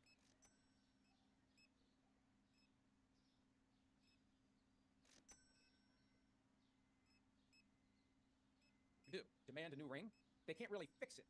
That's one of the things about a normal typo. You just cursor, backspace, put in the right number. For a ring, it would probably be fairly detailed to obscure a 7 and turn it to a 6. For those of you who missed the story or have already forgotten, the Chiefs on the inside of their latest Super Bowl ring have the scores of their postseason games, and they included the seed of each of the teams they beat. And I think the idea was to brag a little bit about beating the 2-seed Bills, the 1-seed Ravens, and the 1-seed 49ers en route for winning their 3rd Super Bowl championship. The problem is the Dolphins were the 6th seed, but they were listed in the ring as the 7th seed. And Kelsey said, I don't really care, it doesn't matter, it makes it whatever. You say whatever you have to say when you have an outcome that isn't going to be rectified. You just have to accept it and move on. And of all the things that can go wrong in your life, I mean, think about it. The ultimate first world problem is there's a typo on the inside of my Super Bowl ring. We would all love to have that problem. We would trade places with Travis Kelce in an instant. Oh, my 3rd Super Bowl ring has a typo on the inside that no one's ever going to see anyway. So still, the whole thing is embarrassing for the Chiefs. Whoever's fingerprints were on that, I can only imagine. Now, it ultimately flows up to the owner. But before the owner looks at it, the owner approves everything with the ring. That's what I'm told. That's the general approach. There are other people who have say in it, and I would assume multiple sets of eyes look at it. When you look at everything about it, the number of dimes here signify this, and the number of dimes there signify this, maybe encrusted this, it signifies that. To have a mistake like that on the Super Bowl ring is possibly unprecedented and definitely embarrassing. It doesn't change the fact that they won the Super Bowl, but they screwed the ring up. So it is what it is. And Travis Kelce says he doesn't care. I wonder how much of that is him just trying to convince himself that he doesn't care. Because if he could keep the 7 with the incorrect seed or the 6 with the right seed, he'd surely take the 6, unless he's just being stubborn. But that's fine. I can be stubborn as well. NFL owners can also be stubborn. This is something I caught wind of back in May, and I was waiting for the right time to write about it. Partially, I'd forget.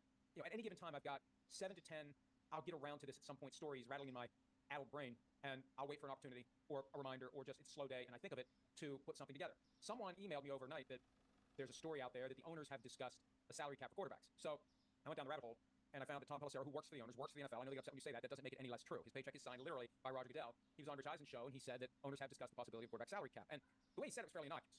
He's not going to say anything that's remotely controversial as it relates to what his bosses do. He wants to keep his job. I'm not saying it's wrong. I'm just saying it's a fact. So it's all in the presentation. The way that he explained it, it implies that, like any other potential proposal that the league would make to the union, they're coming up with potential ideas and there's discussion about it, and then you have bargaining with the union at some point. You sit down across the table and you say, we'd like this, I'd like this, I'd like this, we'd like this, we'd like that, and you work out an agreement. And remember, even during the term of the CBA, and the current one runs through 2030, the league and the union can come to any agreement they want about anything. They can change anything and everything about the CBA whenever they want to. The only thing about the actual labor agreement, once it expires, you better have a new one to take its place, or there could be a work stoppage, lockout, or a strike, or the two sides go forward without a contract. You'll hear about that from time to time in news coverage of labor disputes. Contract expires, everybody keeps going, and they try to work out a new one. But they can come to an agreement on anything. We've already heard talk about the union possibly putting a proposal together to revolutionize the off-season program. So the league could approach the union anytime it wants with this idea of a separate salary cap for quarterbacks. That's not a novel concept. People have mentioned from time to time the possibility of quarterbacks having their own cap or not being part of the cap, whatever the case may be. Now, from the union's perspective, it gets awkward quickly because the union represents all players. And when you start carving out position groups, at some point, you're bolstering the idea that they should be carving out unions, and there should be a union for the running backs, and a union for the quarterbacks, and a union for the kickers, and a union for the receivers. So I don't know if the union is going to be receptive to any proposal from the league for any type of a quarterback salary cap, but that's not the point. The way I heard it, this isn't something they're going to go to the union about. This is just something they're going to do. This is backroom collusion. Hey, guys, we're paying too much for quarterbacks. What are we going to do about that? These numbers are getting out of control. What are we going to do about it? And remember, they meet 4 times a year. D. Smith, the former executive director of the NFL Players Association, called them the collusion meetings. In what other industry do all of the businesses in that industry get together to talk business and to get on the same page and to stay on the same page? That's the thing we always have to remember. We've been talking about it a lot as it relates to the Sunday ticket trial. Antitrust. 32 distinct businesses working together under Big Shield. As it relates to the CBA, remember, the fact that it's a multi-employer bargaining unit allows the NFL to, despite the fact that it's 32 independent businesses, have joint rules as it relates to free agency, salary cap, franchise tag, draft. But beyond that, it's every team for itself, every business for itself. You're competing with the other 31 businesses within the confines of the rules that are available. Best example, 2010, the year before the lockout. That was the final year of the 2006 CBA. And every CBA since 93 had as the final year an uncapped year. The idea was to give the teams an extra incentive to get a new CBA done before the chaos of an uncapped year. Well, it later came out in 2012 or thereabouts that during the uncapped year, the teams were told, this is how we're going to handle it. And God forbid that Washington, Dallas, and I also think to a lesser extent the Raiders and the Saints dared to treat the uncapped year as uncapped, dared to take advantage of the absence of a salary cap, spent too much money in 2010, and they got whacked for it in 2012. And the league was brazen about it. They got the union to agree to it. And look, I don't want to go too far back down that road, but one of the reasons the union agreed to it, salary cap in 2012 was actually going to go down the year after the lockout. And I think some folks who were running the union at the time were concerned about their future. So the league agreed, we'll pump up the salary cap this year. And in exchange, you agree that we're going to whack Washington, Dallas, the Raiders, and the Saints for treating the uncapped year as if it were uncapped. So that's all way of background because they're going to do whatever they want to do. And there's already a grievance pending against the teams for collusion as it relates to the refusal to give certain quarterbacks fully guaranteed contracts. That's a byproduct of the Deshaun Watson deal and the struggles that Lamar Jackson faced in trying to get a contract of his own. That grievance was submitted by the union October-ish of 2022, just months before Lamar Jackson got his contract. He didn't get a fully guaranteed contract.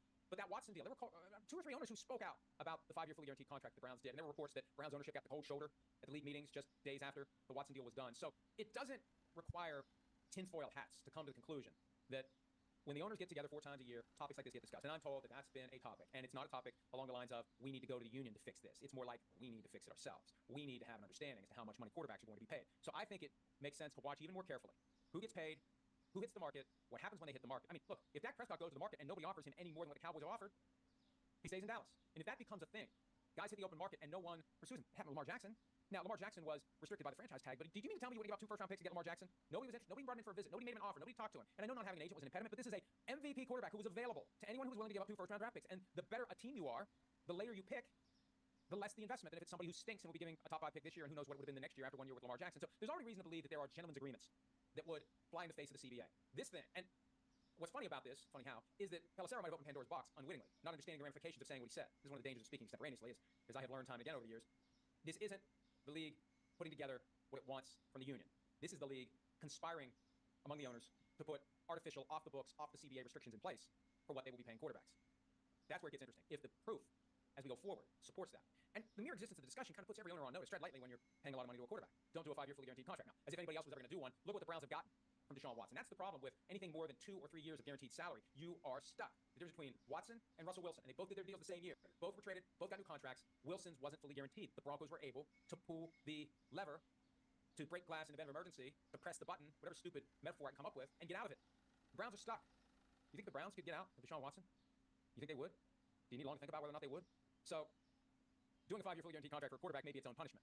But even so, I think teams are going to be much more careful about what they pay quarterbacks, and there may be evidence that emerges circumstantially and over time to suggest that there's some sort of foul play potentially happening as it relates to quarterback contracts.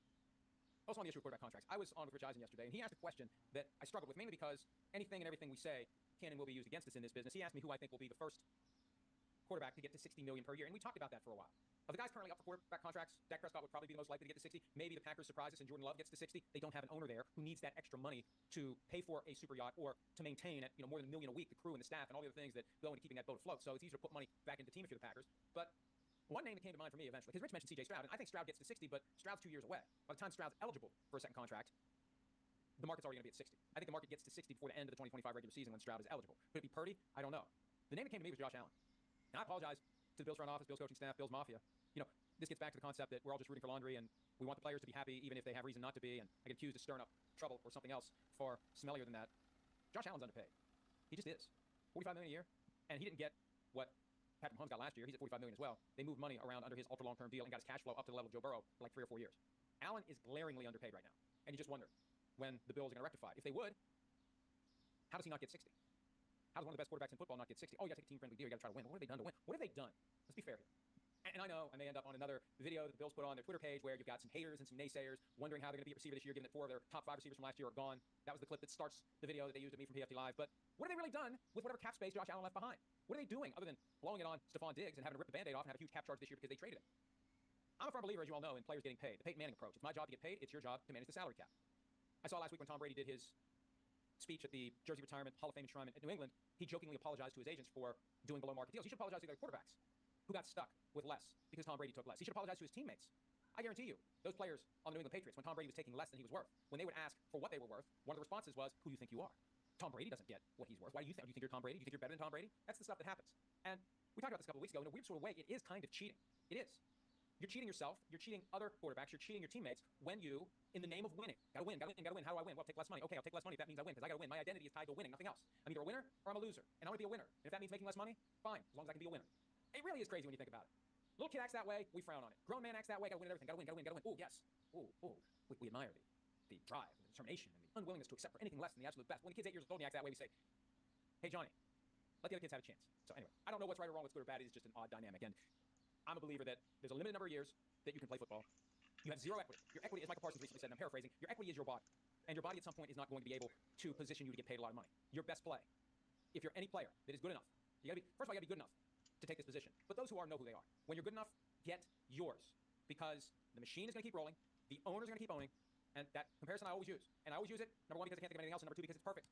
It is a giant football machine, and every part is replaceable and will be replaced. And that's how they view you, players. You're a replaceable part on a machine. And the only way you're gonna get what you are owed and what you deserve is to be a squeaky ass wheel. So, Josh, time to start squeaking. Okay, one last topic, and I'm going to look at some questions here. 18 games is coming. I don't know when, but it's coming. At the latest, it'll be 2031. Could be earlier than that. Current CBA expires 2030. And the way it'll go, and this is the reason why I think the union reached 20 regular season games in the most recent CBA. They know what's coming. We don't want to play 18 games. Owners say we want 18 games. And if you don't agree to 18 games, we're going to lock you out. And we'll lock you out for the whole season. Because we don't care. We got our money. We don't need a season of football. We got 40 more to come. My family's got 100 more to come. Players have how many? And then think about how this would go. If the NFL shut down for a full season, the players come back who haven't played for a year. They're competing with another crop of freshly produced college players to go along with the ones from the prior year. There may be some lingering resentment for the guys who were part of the effort to not play for a year. Whoever